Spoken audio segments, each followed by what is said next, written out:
आप तमामी हजरात को खतीब अहले सुन्नत मुबल्लिग इस्लाम हजरत अल्लामा मौलाना मुफ्ती हम्माद रजा साहिब किबला मुरादाबादी का समाअत करना है। भाई मेरा साइज देख लो और इसको सही कर दो आप लोग। स्पीकर इतने ज्यादा लगा दिए हैं आप हजरात ने, खुद देखिएगा सब तरफ। इतने में तो आवाज ऐसी गूंजनी चाहिए थी। इतना पैसा खर्च होता है जलसों में, लेकिन थोड़ी सी एक कमी रह जाती है, बस वही चीज जो है वो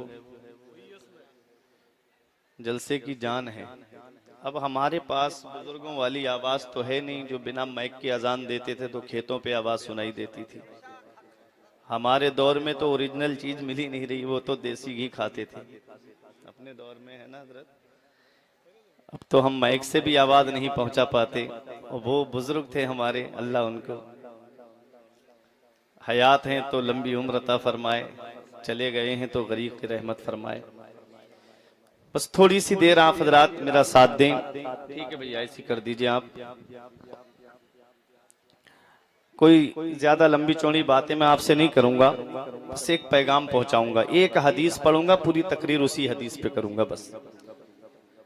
आइए हम और आप मिलकर सबसे पहले मुस्तफ़ा जाने रहमत, शमे बज़्मे हिदायत, नौ शहे बज़्मे जन्नत, काबे के बदरुद्दुजा, तैबा के शम्सुद्दुहा, जिस नबी की अजमतो शान को बयान करते हुए हुजूर शेख सादी शिराजी अलैहिर्रहमा फरमाते हैं जे वसफत कुनद सादिये ना तमाम अलैका सलात नबी वस्सलाम।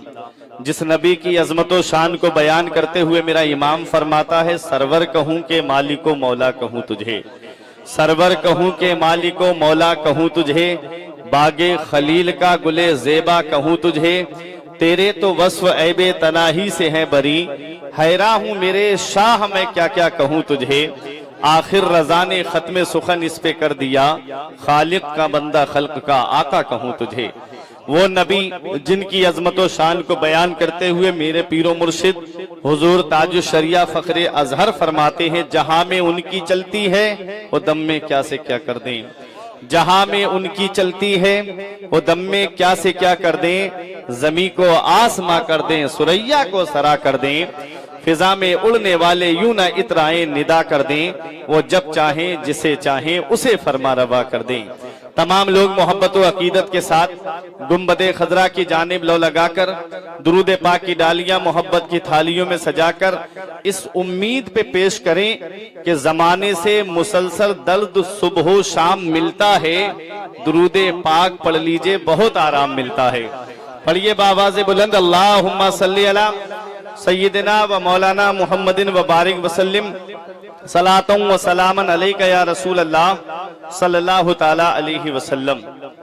ये सादुल्ला नगर बलरामपुर उतरौला ये उलमाए किराम का गढ़ है। ये सरजमीन ने बड़े बड़े काबिल हीरों को जन्म दिया है। आप देखें बड़ी बड़ी काबिल शख्सियतें इस इलाके में पाई जाती हैं और जिन्होंने हिंदुस्तान के मुख्तलिफ गोशों में जाकर के मजहब इस्लाम की तबलीग की है और इस्लाम का परचम बुलंद किया है। मैं अपने पीरो मुर्शिद के लिखे हुए कलाम के चंद अशार पेश कर रहा हूं, सिर्फ हुसूल बरकत के लिए। आपकी समझ में आए तो सुभान अल्लाह से नवाजें। कि हर नजर कांप उठेगी महशर के दिन, खौफ से हर कलेजा दहल जाएगा। हर नजर कांप उठेगी महशर के दिन, खौफ से हर कलेजा दहल जाएगा। हर नजर कांप उठेगी महशर के दिल, खौफ से हर कलेजा दहल जाएगा। पर ये नाज उनके बंदे का देखेंगे सब, थाम कर उनका दामन में चले जाएगा। पर ये नाज उनके बंदे का देखेंगे सब, थाम कर उनका दामन में चले जाएगा। पर ये नाज उनके बंदे का देखेंगे सब, थाम कर उनका दामन में चले जाएगा। मौज का तेरा के हमसे चली जाएगी, रुख मुखालिफ हवा का बदल जाएगा। मौज कतरा के हमसे चली जाएगी, रुख मुखालिफ हवा का बदल जाएगा।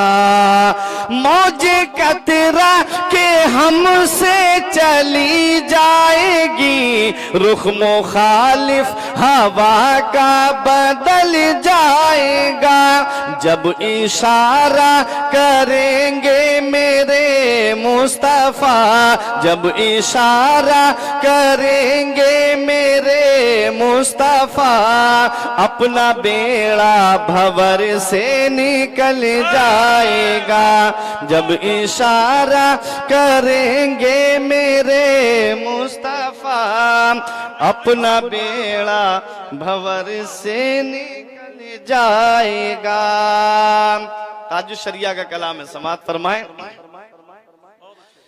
जब इशारा करेंगे मेरे मुस्तफा, अपना बेड़ा भंवर से निकल जाएगा।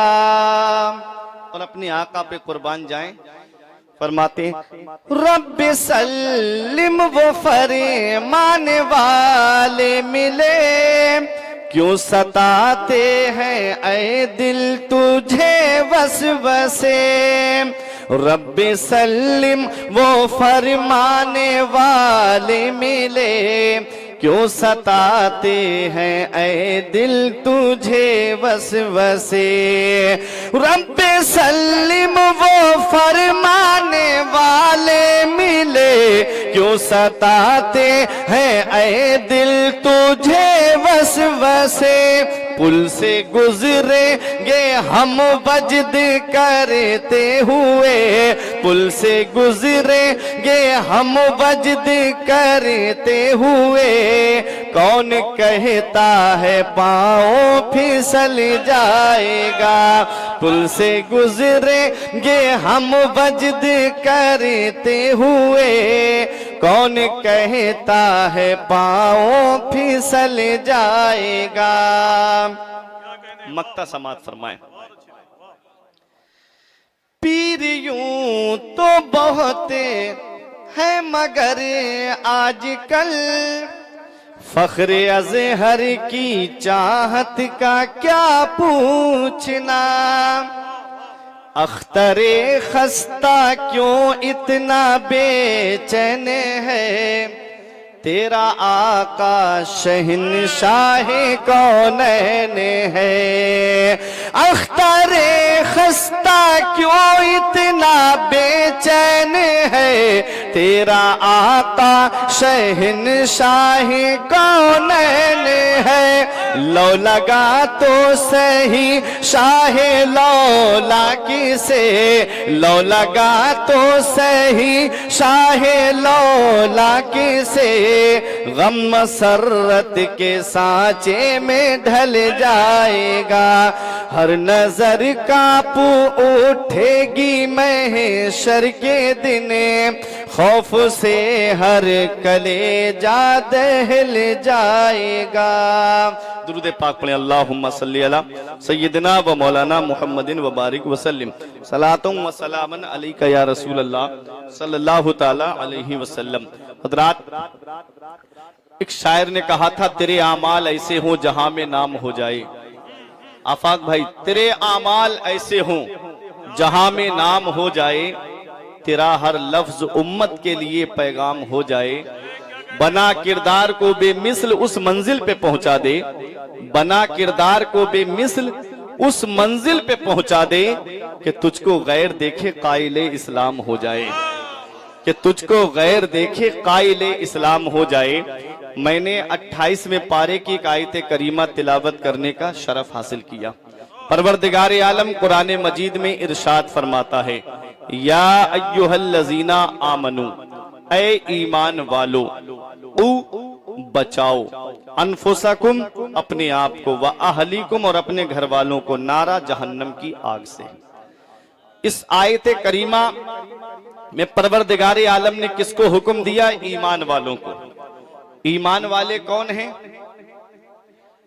जो अल्लाह पर ईमान लाए, जो रसूल पर ईमान लाए, जो अल्लाह की किताबों पर ईमान लाए, जो अल्लाह के फरिश्तों पर ईमान लाए, कयामत के दिन पर ईमान लाए, मरने के बाद दोबारा उठने पर ईमान लाए, उसे मोमिन कहते हैं। और आपको मैं एक बात और बता दूं, ये लफ्ज़े आमनू पे अगर आदमी गौर कर ले तो ये आमनू हमें क्या पैगाम देता है। लफ्ज़े आमनू में आप देखें 4 हर्फ हैं। पहला हर्फ है हमजा, वो आप देखेंगे तो अलिफ लगेगा, लेकिन अलिफ उसे कहते हैं जिस पर कोई हरकत ना आए, और जब हरकत आ जाती है फिर वो हमजा हो जाता है। ये उलमाए किराम जानते हैं।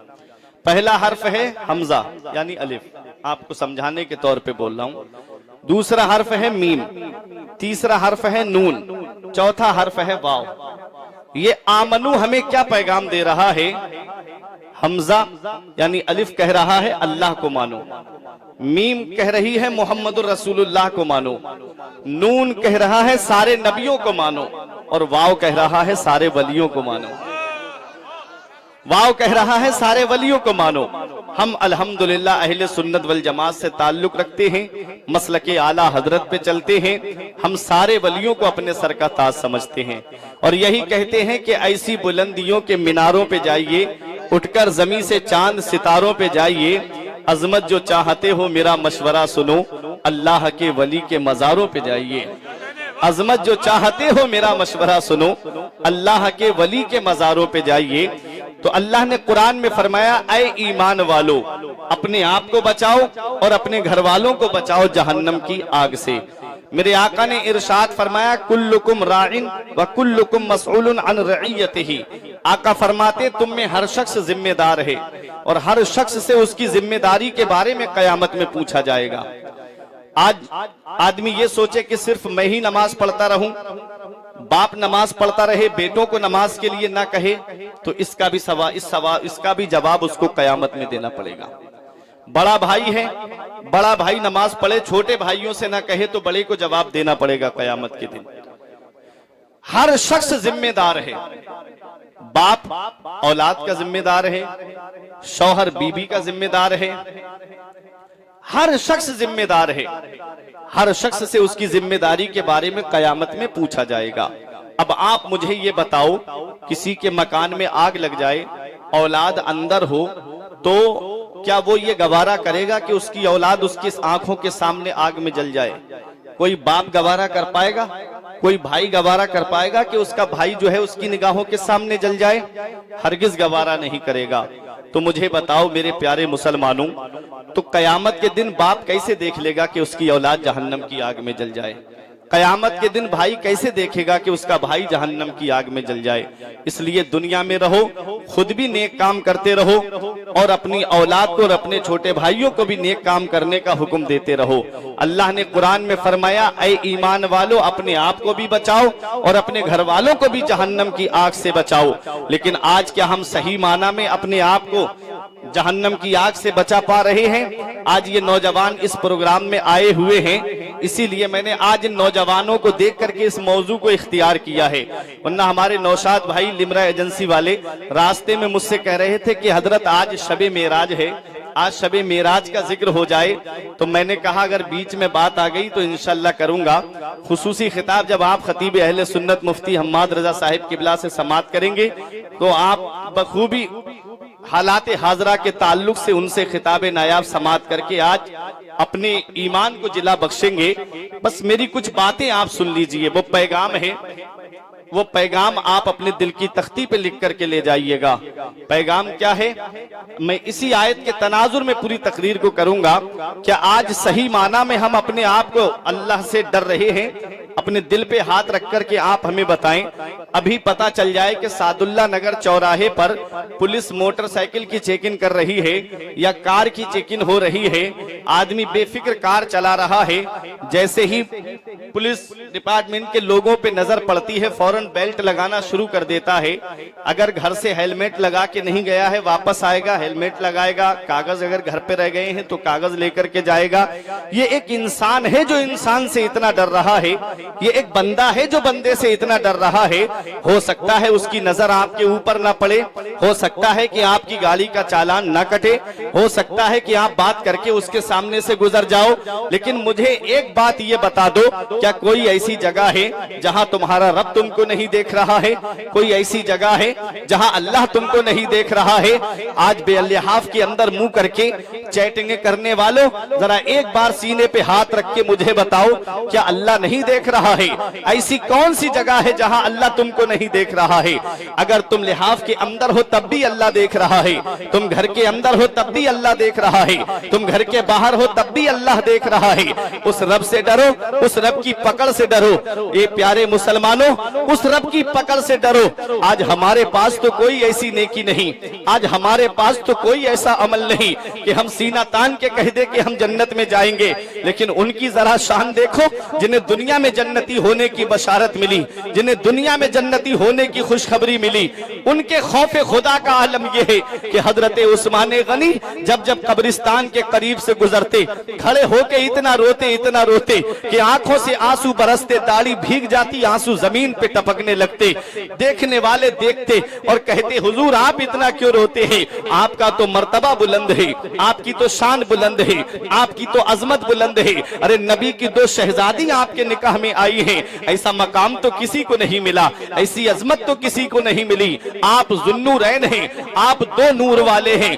आपके लिए तो हुजूर ने दुनिया में दुआ दी है और आपको जन्नती होने की खुशखबरी नबी ने सुनाई है, आप इतना क्यों रोते हैं? तो उस्मान गनी कहते हैं कि ये कब्र दुनिया की मंजिलों में सबसे आखिरी मंजिल है और आखिरत की मंजिलों में सबसे पहली मंजिल है।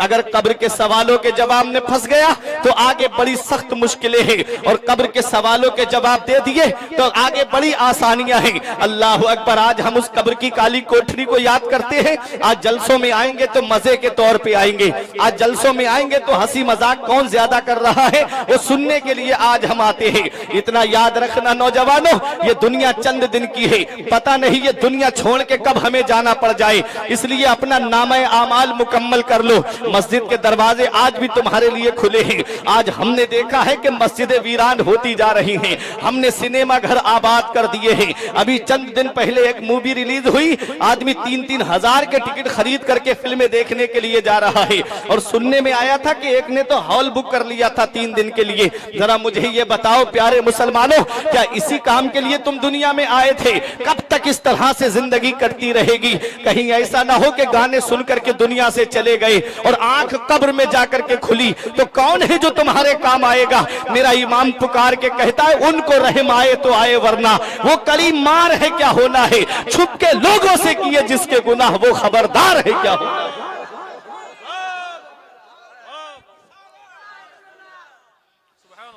कब्र की काली कोठरी को याद कर लो, वो कब्र रोजाना इंसान से पुकार के कहती है, ऐ मेरे ऊपर सीना तान के चलने वाले, ऐ मेरे ऊपर अकड़ के चलने वाले, ऐ मेरे ऊपर गाड़ियां दौड़ाने वाले, इतना याद रखना मैं कीड़े मकोड़ों का घर हूँ, इतना याद रखना मैं तन्हाई और वहशत का घर हूँ, इतना याद रखना कि मैं डर का घर हूँ। जब मेरे अंदर आए तो रोशनी का इंतजाम करके आना, जब मेरे अंदर आए तो अपने लिए रोशनी का इंतजाम करके आना। कब्र में क्या रोशनी का इंतजाम हमने किया है? आज हमारे घर की लाइट चली जाए, अंधेरा हो जाए, हम डरने लगते हैं। यहाँ पर हमारे वालिद भी हैं, यहाँ हमारी वालिदा भी हैं, यहाँ हमारे भाई भी हैं, यहाँ हमारे चचा ताऊ भी हैं। आवाज देंगे वालिद मदद को आ जाएंगे, आवाज देंगे भाई मदद को आ जाएंगे, आवाज देंगे ताऊ चचा मदद को आ जाएंगे। कभी कब्र की काली कोठरी को याद किया, जहाँ बाप बेटे को दफन करके चला आएगा, जहाँ बेटा बाप को दफन करके चला आएगा, जहाँ भाई भाई को दफन करके चला आएगा, जहाँ पर रिश्तेदार रिश्तेदार को दफन करके चला आएगा। उसका वाली कोठरी को कभी याद किया? वहां रोशनी का क्या इंतजाम किया है? नमाजें पढ़ोगे तब कब्र में रोशनी होगी, अल्लाह की इबादत करोगे तब कब्र में रोशनी होगी। हमने बुजुर्गों ने कहा है जब इंसान नमाज पढ़ने के लिए वुजू करता है तो जिन आज़ा को वुजू में धोया जाता है वो आज़ा कब्र के अंदर रोशनी का काम करेंगे। नारे तकबीर, नारे रिसालत, अज़मते औलियाए किराम, वाह वाह। हक नुमाई से कभी दूर नहीं हो सकता, हक नुमाई से कभी दूर नहीं हो सकता, गैर के सामने मजबूर नहीं हो सकता। जो लगाता है चेहरे पे वुजू का पानी उसका चेहरा कभी बेनूर नहीं हो सकता। जो लगाता है चेहरे पे वुजू का पानी उसका चेहरा कभी बेनूर नहीं हो सकता। जब लॉकडाउन लगा था तो लोग कहते थे कि नमाज हम मस्जिद के अंदर ही जाकर के पढ़ेंगे, और इमाम साहब के पास अगर चंद लोग पहले दाखिल हो गए जुमे के दिन और इमाम साहब ने दरवाजा बंद करा दिया तो कई इमामों का हिसाब कर दिया इस कौम ने कि इमाम साहब के जो करीबी थे उनको अंदर बुला करके नमाज पढ़ा दी, हमको इमाम साहब ने अंदर दाखिल नहीं किया। मैंने खुद देखा है कई इमामों के हिसाब कर दिए गए, ईद पर कई इमामों के हिसाब कर दिए गए। आज जब मस्जिद के दरवाजे खुल गए, भूल गई ये कौम कि हमें मस्जिद की तरफ जाना है, भूल गई ये कौम कि हमें अल्लाह की इबादत करनी है, हमें अल्लाह ने इबादत ही के लिए पैदा किया है। ये कौम आज मेरी भूल गई, 2.5 घंटे की फिल्में बैठ करके देखती है ये कौम, लेकिन अल्लाह की इबादत करने के लिए 15 मिनट नमाज में लगते हैं, अल्लाह की इबादत करने के लिए नहीं जाते हैं। क्या मुंह लेकर के जाओगे महबूबे दावर के सामने? कौन सा चेहरा लेकर के जाओगे शाफ़े महशर के सामने? इतना याद रखना प्यारे मुसलमानों, इस दुनिया में हमेशा नहीं रहना है। बाप बेटे को भूल जाता है, बेटा बाप को भूल जाता है, दोस्त दोस्त को भूल जाता है, पड़ोसी पड़ोसी को भूल जाता है। एक बुजुर्ग का वाकया है, जब वो कब्रिस्तान के करीब से गुजर रहे थे, उन्होंने सोचा लाओ पूछूं इन कब्र वालों का हाल क्या है। तो उन्होंने खड़े होकर कहा, एक कब्र वालों क्या हाल है तुम्हारा? तो कोई आवाज नहीं आई, एक कब्र के अंदर से आवाज आई, बुजुर्ग हमें ये मत पूछो कि हमारा हाल कैसा है, जरा ये बताओ मैंने अपनी बीबी को छोड़ा वो कैसी है, मैंने अपना माल छोड़ा वो कैसा है, मैंने मकान इतनी मेहनत से बनाया वो मेरा मकान कैसा है। कहा मैंने अपने दोस्त छोड़े जिनके साथ में रातों रात घूमता फिरता था, मेरे दोस्तों का क्या हाल है। तो बुजुर्ग ने कहा किस बीबी की बात करते हो, तुम्हारा इंतकाल हुआ चंद दिन नहीं गुजरे दूसरे शौहर से निकाह कर लिया उसने। किस दौलत की बात करते हो, जैसे ही तुम्हारा इंतकाल हुआ तुम्हारी दौलत का बंटवारा होने लगा। कहा मेरे मकान का क्या हुआ जिसे मैं मेहनत से बना के आया था। कहा तुम जिस मकान की बात करते हो उस मकान को तुम्हारी औलाद ने बंटवारे में जो है तोड़ दिया और एक दूसरे के गिरेबान पकड़ लिए बंटवारे में कि मुझे कम नहीं चाहिए, मुझे इतना हिस्सा चाहिए। किस दौलत की बात करते हो जिस दौलत को औलाद ने बांट लिया? किस मकान की बात करते हो जिसे बंटवारे में ढा दिया गया, गिरा दिया गया? कहा मेरे दोस्तों का क्या हुआ? कहा जिन दोस्तों के साथ तुम घूमते थे चंद दिन नहीं गुजरे उन्होंने दूसरे दोस्त बना लिए, वो उनके साथ घूमते फिरते हैं। बताओ इंसान किसके लिए मेहनत करता है? इंसान सोचता है मेरा नाम ऊंचा हो जाए, इंसान सोचता है मेरा लिबास अच्छा हो जाए, इंसान सोचता है कि मेरा मकान अच्छा हो जाए। मरने के बाद अल्लाह यही 3 चीजें सबसे पहले बदल देता है, नाम मरहूम और लिबास कफन बना देता है और मकान कब्र बना देता है। पूरी जिंदगी जिसके लिए मेहनत करते रहे, अल्लाह की इबादत नहीं की, मस्जिदों का रुख नहीं किया, मरने के बाद यही 3 चीजें तुम्हारी सबसे पहले बदल दी जाती है। इसलिए याद रखो प्यारे मुसलमानों, तुम दुनिया में आए हो अल्लाह की इबादत करने के लिए, तुम्हें पैदा किया है अल्लाह ने इबादत के लिए। अब भी तौबा कर लो, मस्जिद के दरवाजे खुले हुए हैं। कयामत के दिन सबसे पहला सवाल नमाज का होगा। रोजे महशर के जागुदाज बुबद अव्वली पुरशिशे नमाज बुबद, मैदान महशर जो जान को पिघलाने वाला होगा उस दिन सबसे पहला सवाल नमाज के बारे में होगा। नमाज पढ़ी है कि नहीं पढ़ी है, अल्लाह की इबादत की है कि नहीं की है। उसी में अगर फेल हो गए तो मेरा इमाम कहता है उनको रहम आए तो आए वरना अजाब देने वाले फरिश्ते किसी की सुनेंगे नहीं, उनको रहम आए तो आए वरना वो कड़ी मार है क्या होना है। छुप के लोगों से किए जिसके गुनाह वो खबरदार है क्या होना है। कल तो दीदार का दिन है और यहाँ कल तो नबी का दीदार होना है, कल तो मौला अली का दीदार होना है, कल तो इमाम हुसैन का दीदार होना है, वहां तो गौसे आजम का दीदार होना है, वहां गरीब नवाज का दीदार होना है, वहां पर आला आला हजरत का दीदार होना है, वहां अल्लामा हशमत अली का दीदार होना है, वहां हुजूर मुशाहिद मिल्लत का दीदार होना है, वहां हुजूर महमूद शाह का दीदार होना है। आज हमारी आंखें इस लायक नहीं रही, गंदी तस्वीरें देख करके, बदनिगाही करके, गंदी मूवियां देख करके, गंदी फिल्में देख करके ये आंखें इस लायक नहीं रही कि हम उन नेक शख्सियतों के सामने खड़े हो सके। इसी को मेरे इमाम ने कहा था, कल तो दीदार का दिन है और यहाँ, कल तो दीदार का दिन है और यहाँ आंख बेकार है क्या होना है, हाय बिगड़ी तो कहां आकर नाव, ऐन मझधार है क्या होना है। नारे तकबीर, मसलके आला हजरत अल्लामा मुफ्ती फुरकान साहब क़िबला। रात इसलिए अपने आप को भी जहन्नम की आग से बचाओ और अपने घर वालों को भी जहन्नम की आग से बचाओ, उस जहन्नम की आग से जिसका ईंधन इंसान और पत्थर है। ईसा अलैहिस्सलाम गुजर के जा रहे थे, मुकाशिफतुल कुलूब में मैंने पढ़ा तो एक पत्थर बीच में लटका हुआ था, पहाड़ का थोड़ा टुकड़ा। तो ईसा अलैहिस्सलाम ने पहाड़ को देखा तो देख के हैरत में पड़ गए कि नीचे से भी कोई सपोर्ट नहीं है और ऊपर से भी नहीं और बीच में लटका हुआ है। तो कहा, मौला ये मामला क्या है? आवाज आई, इसी पत्थर से पूछो। अल्लाह ने पत्थर को कुव्वते गोयाई अता की। तो ईसा अलैहिस्सलाम ने पूछा, ए पत्थर तू क्यों लटका है? तो पत्थर के अंदर से आवाज आती है, जिस वक्त अल्लाह ने यह फरमाया कि जहन्नम की आग में इंसान और पत्थर जाएंगे, तो ये जब से मैंने सुना है तब से मैं ये खौफ खा रहा हूं कि कहीं वो पत्थर मैं ही ना हूं। वो पत्थर है जो खौफे खुदा से लरज रहा है, कांप रहा है। हमारे दिल इतने सख्त हो गए हैं कि हम जहन्नम का जिक्र भी सुनते हैं तब भी हम नहीं कांपते। कब्रिस्तान में न जाने सैकड़ों मुर्दे हमने पहुंचा दिए कांधे पे रख करके, फिर भी हमने इबरत हासिल नहीं की कि एक दिन हमारा भी जनाजा ऐसे ही चल के जाएगा। जनाजा रहबरी करता है पीछे चलने वालों की, दिखाता है उन्हें रास्ता जो रास्ता भूल बैठे हैं, दिखाता है उन्हें रास्ता जो रास्ता भूल बैठे हैं। आगाह अपनी मौत से कोई बशर नहीं, सामान 100 बरस का है पल की खबर नहीं। जागना है जाग ले अफलाक के साए तले, हश्र तक सोना पड़ेगा खाक के साए तले। ये मेरे प्यारे मुसलमानों, अपने आप को भी बचाना है और अपने घर वालों को भी जहन्नम की आग से बचाना है। आज जो हमारे ऊपर मुसीबतें आ रही हैं, आज जो हमारे ऊपर परेशानियों के पहाड़ तोड़े जा रहे हैं, आज किसी महकमे में हमारी सुनवाई नहीं, आज किसी जगह पे हमारी कोई खैरियत पूछने वाला नहीं। जिस जगह जाएं तो मुसलमान जलीलो ख्वार होते हुए नजर आ रहे हैं। आज अल्लाह का अजाब जो है इस कौम पे नाजिल होता हुआ नजर आ रहा है। जगह जगह आप देखें, कहीं जलजला आ रहा है, कहीं जमीन फट जा रही है। ये सब क्या है? आओ मैं आपको एक हदीस पाक सुनाता हूँ। हदीस पाक है तिरमिजी शरीफ की, बाबुल फितन के अंदर ये हदीस पाक है। मिशकात शरीफ में भी बाबुल फितन में ये हदीस मौजूद है। मदीने वाले मुस्तफा ने क्या फरमाया है? इस हदीस के रावी मौला अली शेर खुदा हैं। अन अली इब्ने अबी तालिब काल काला रसूलुल्लाह सल्लल्लाहु ताला अलैहि वसल्लम। हजरत अली शेर खुदा कहते हैं कि मदीने वाले मुस्तफा सल्लल्लाहु ताला अलैहि वसल्लम ने इरशाद फरमाया, इज़ा फ़अलत उम्मती बिखम्सा अशरा खसला हल्ला बिहल बलाउ। मदीने वाले मुस्तफा इरशाद फरमाते हैं, जिस दिन मेरी उम्मत में 15 खसलतें आ जाएंगी, 15 आदतें आ जाएंगी, हल्ला बिहल बलाउ, चारों तरफ से उन्हें मुसीबत घेर लेगी, चारों तरफ से उन्हें परेशानी घेर लेगी।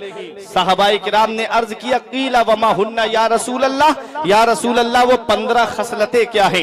या रसूल अल्लाह वो 15 आदतें क्या है? ऐ सलीमपुर पट्टी में रहने वालों, उर्से महमूद शाह में आने वालों, आज अपने अपने गिरेबान में झांक करके देखना, कहीं वो 15 खसलतें हमारे अंदर तो मौजूद नहीं है, कहीं हम उन 15 खसलतों में से तो नहीं आ रही है। आज अपने दिल की तख्ती पे लिख करके ले जाना। ये जो मैं हदीस पढ़ने जा रहा हूँ, एक ने भी अमल कर लिया तो कयामत में मेरे लिए बख्शिश का जरिया हो जाएगी। इसीलिए मैं यही सोच करके बयान करता हूँ। मदीने वाले मुस्तफा ने फरमाया कि 15 खसलतें जिस दिन मेरी उम्मत में आ जाएंगी, हल्ला बिहल बलाओ, चारों तरफ से उन्हें मुसीबत घेर लेगी। कीला वमा हुन्ना या रसूल अल्लाह, या रसूल अल्लाह वो 15 खसलतें क्या है? आका इरशाद फरमाते हैं, इज़ा कानल मगनमु दुवला व ज़कातो मगनमा, वल अमानतो मगरमा। मेरे आका इरशाद फरमाते हैं, जिस दिन इंसान अमानत में खयानत करने लगे, माले गनीमत को अपना माल समझने लगे और ज़कात देने को तावान समझने लगे, ज़कात देने को दंड समझने लगे। हजरात, आज हाल क्या है? ज़कात कितने, आज अक्सर लोगों के ऊपर ज़कात फर्ज है, लेकिन क्या आज सही माना में हम अपने माल की ज़कात निकाल रहे हैं? जिसके पास 7.5 तोला सोना या 52.5 तोला चांदी या इन दोनों में से किसी की कीमत उसके पास है तो उसके ऊपर ज़कात फर्ज है। अगर 52.5 तोला चांदी को अगर आप कैलकुलेट करें तो आधा किलो और कुछ चांदी बनती है। अगर चांदी 80,000 रुपए किलो मिल रही है तो आप मान के चलिएगा आधा किलो चांदी 40,000 की हो गई। और थोड़ा कुछ बता, इस मान लीजिए 40 या 42,000 रुपए पे आदमी मालिक निसाब हो जाएगा। अगर 80,000 रुपए किलो चांदी है तब बोल रहा हूं, वरना आज अखबार में रेट आ जाते हैं। तो अब मुझे बताओ, क्या आज इंसान के पास में 40-50 हजार रुपए नहीं होंगे? आज इतना कौन ऐसा इतना गरीब आदमी है जिसके पास 40-50 हजार रुपए ना हो? इल्ला माशाअल्लाह जो होंगे। लेकिन आओ जरा देखें, क्या हम अपने माल की ज़कात निकालते हैं? 10वां पारा सूरह तौबा, अल्लाह इरशाद फरमाता है, वल्लज़ीना यकनिज़ूना ज़हबा वल फिद्दा वला युनफ़िक़ूनहा फ़ी सबीलिल्लाह फ़बश्शिरहुम बिअज़ाबिन अलीम अल्लज़ी युहमा अलैहा फ़ी नारे जहन्नम व तुक़बा बिहा जिबाहुहुम व जुनूबुहुम व ज़ुहूरुहुम हाज़ा मा कनज़्तुम लिअन्फ़ुसिकुम फ़ज़ूक़ू मा कुन्तुम तकनिज़ून। मेरा रब 10वें पारे में सूरह तौबा में इरशाद फरमाता है, वो लोग जो सोने और चांदी को जमा करते हैं और अल्लाह की राह में खर्च नहीं करते हैं, फ़बश्शिरहुम बिअज़ाबिन अलीम, तो उन्हें दर्दनाक अजाब की खुशखबरी सुना दो, उन्हें दर्दनाक अजाब की खुशखबरी सुना दो। अल्लज़ी युहमा अलैहा फ़ी नारे जहन्नम, जिस दिन उस माल को जहन्नम की आग में तपाया जाएगा। व तुक़बा बिहा जिबाहुहुम व जुनूबुहुम व ज़ुहूरुहुम, और उससे तुम्हारी करवटें दागी जाएंगी, उससे उनकी पीठें दागी जाएंगी, उससे उनके चेहरे दागे जाएंगे। एक 10 रुपए का सिक्का आग के अंदर डालना और जब वो सुर्ख हो जाए तो उसे उठा के अपनी हाथ की हथेली पे रख के देखना या हाथ के ऊपर रख करके देखना, क्या उस सिक्के की जलन को आप बर्दाश्त कर पाओगे? जब इस सिक्के की जलन को बर्दाश्त नहीं कर पाओगे, ये दुनियावी आग जो है ये 70,000 मर्तबा रहमत के पानी से धो करके निकाली गई है। जहन्नम की आग तो काली है, उस जहन्नम की आग में उस माल को तपाया जाएगा, उस सोने और चांदी को। इंसान माल किस लिए जमा करता है? ताकि मेरी जिंदगी सुकून से गुजर जाए। माल किस लिए जमा किया जाता है? ताकि औलाद की जिंदगी सुकून से गुजर जाए। माल किस लिए जमा किया जाता है? ताकि मैं बेहतरीन बिल्डिंग बनाऊं और चैन से सो जाऊं। जिस माल को दुनिया में जमा करके गए, जैसे ही रूह निकली माल कूद के दूसरे की झोली में चला गया। जिस माल की ज़कात नहीं निकाली, वो माल कयामत के दिन आज हमारे लिए अजाब का जरिया बन गया। क्या अच्छा होता कि हम अपने माल की ज़कात निकालते, अपने माल को राहे खुदा में खर्च कर देते, तो कल वही माल कयामत के दिन हमको सवाब की शक्ल में मिल जाए। नारे तकबीर, नारे रिसालत, उलमाए अहले सुन्नत, मसलक आला हजरत, सुभान अल्लाह, सुभान अल्लाह। अल्लज़ी युहमा अलैहा फ़ी नारे जहन्नम व तुक़बा बिहा जिबाहुहुम व जुनूबुहुम व ज़ुहूरुहुम हाज़ा मा कनज़्तुम लिअन्फ़ुसिकुम फ़ज़ूक़ू मा कुन्तुम तकनिज़ून। जिस दिन उस माल को जहन्नम की आग में तपाया जाएगा। अब इस आयत के अंदर मुफस्सिरीन किराम तफसीर करते हैं कि सांपों की उम्रें बहुत ज्यादा होती हैं, 1000 साल 2000 साल। सांप जब 1000 साल का हो जाता है तो उसके सर पे जो है वो बाल जमाते हैं, उसे चुटिया वाला सांप कहा जाता है। और जब 2000 साल का हो जाता है तो बाल झड़ जाते हैं, उसे गंजा सांप कहा जाता है। मुफस्सिरीन किराम फरमाते हैं उस माल को अल्लाह कयामत के दिन गंजे सांप की शक्ल में कर देगा और वो उसके जिस्म में लपेटा लगा करके कहेगा, हाजा मा कनज़्तुम लिअन्फ़ुसिकुम, मैं तेरा वही माल हूं जिसे तू दुनिया में जमा करके आया था। फ़ज़ूक़ू मा कुन्तुम तकनिज़ून, तो चख उसका मजा जिसे तूने दुनिया में जमा किया था। मेरे आका फरमाते हैं जिस दिन मेरी उम्मत में 15 खसलतें आ जाएंगी, उस दिन चारों तरफ से उन्हें मुसीबत घेरेगी। आज हम देखें अपने गिरेबान में झांक करके, कहीं ये खसलत हमारे अंदर तो नहीं है। जब इंसान माले गनीमत को अपना माल समझने लगे, ज़कात देने को तावान समझने लगे, अमानत में खयानत करने लगे। आगे देखो मदीने वाले मुस्तफा इरशाद फरमाते हैं, मेरे आका ने इरशाद फरमाया, क्या फरमाते हैं मेरे आका? अता अर्रजुल ज़ौजतहु व अक्का उम्महु व बर्रा सदीकहु व जफा अबाहु। आका इरशाद फरमाते हैं, आदमी बीबी का कहना मानेगा और अपनी माँ के ऊपर जुल्म करेगा, अपने दोस्तों से मेहरबानी से पेश आएगा और अपने बाप के ऊपर जुल्म करेगा। आज जरा मुझे ये बताओ मेरे नौजवानों, कि आज ये बीमारी हमारे अंदर मौजूद रही है, कि आज ये खसलत हमारे अंदर मौजूद रही है। जब तक शादी नहीं हुई थी तो माँ बाप को खर्चा पूरा दिया करता था। जैसे ही शादी हुई, चंद दिन नहीं गुजरे, अलग चूल्हा कर लिया गया, अलग अलग साजा हो गया। अब मुझे बताओ प्यारे मुसलमानों, यही बेटा है अब बीबी का कहना मानता है। माँ कोई बात कहती है उससे मुंह टेढ़ा करके बात करता है। अगर बाप कोई बात कह देता है तो बाप के ऊपर जो है वो तंजिया कलिमात बोलता है, ज़ज्र तौबीख वाले कलिमात बोलता है। इतना याद रखना आज नौजवानों, जिन माँ बाप की कदर को नहीं जान रहे हो, जिन माँ बाप की इज्जत को नहीं पहचान रहे हो, एक दिन आएगा कि वो आवाज तुम्हें सुनाई नहीं देगी। आज जिस बाप की तुम कदर नहीं करते, आज बाप की मेहनतों को इंसान भुला देता है कि बाप ने मेरे लिए किया क्या है, बाप ने मेरे लिए क्या किया है। मकान हर बाप बना के देता है, जमीन हर बाप औलाद को खरीद के देता है, बाप ने मेरे लिए कोई नया काम नहीं किया है। अरे ये बाप की कदर आज तुम्हें पता नहीं चल रही है कि बाप क्या होता है। इसका पता तब चलेगा जब आदमी खुद बाप बनता है। जब खुद की औलाद होती है ना, तब पता चलता है कि बाप क्या होता है। जब खुद की औलाद होती है तब पता चलता है कि बाप क्या होता है। इतना याद रखना, बाप वो अल्लाह की अजीम नेमत है। जिस दिन ये साया सर से उड़ जाएगा, उस दिन चराग लेके भी ढूंढोगे तो बाप जैसा प्यार करने वाली शख्सियत तुम्हें नहीं मिलेगी, माँ जैसी मोहब्बत करने वाली शख्सियत तुमको नहीं मिलेगी।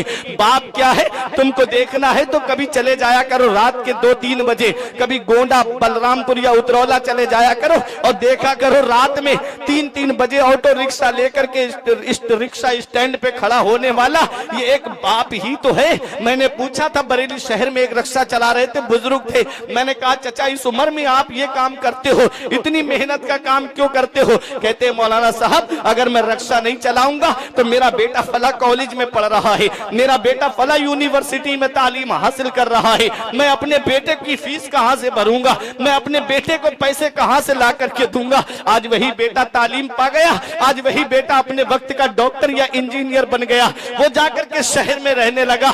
जिस बाप ने मेहनत करके रात दिन मजदूरी करके जिसको इस ओहदे पे पहुंचाया, इस मनसब पे पहुंचाया, आज वही बाप गलियों में दर बदर की ठोकरें खाता फिर रहा है। क्या इसी दिन के लिए माँ बाप औलाद को जवान करते हैं? क्या इसी दिन के लिए माँ बाप ने औलाद को पाला था? अरे ये बाप क्या है? कभी देखो रिक्शा चलाने वाला एक बाप ही तो है, ऑटो चलाने वाला एक बाप ही तो है। तुम तो घर में मोबाइल आराम से चला रहे हो, वो 3-3 मंजिल पे सर पे ईंटें लेकर के चढ़ने वाला एक बाप ही तो है। मैंने देखा है कि पूरे पूरे दिन गर्मी में, शिद्दत की गर्मी में फलों का ठेला लगा करके रोड पे खड़ा होने वाला ये एक बाप ही तो है। प्यास लगती पानी पीने के लिए मस्जिद में जाता, टंकी से पानी पीता।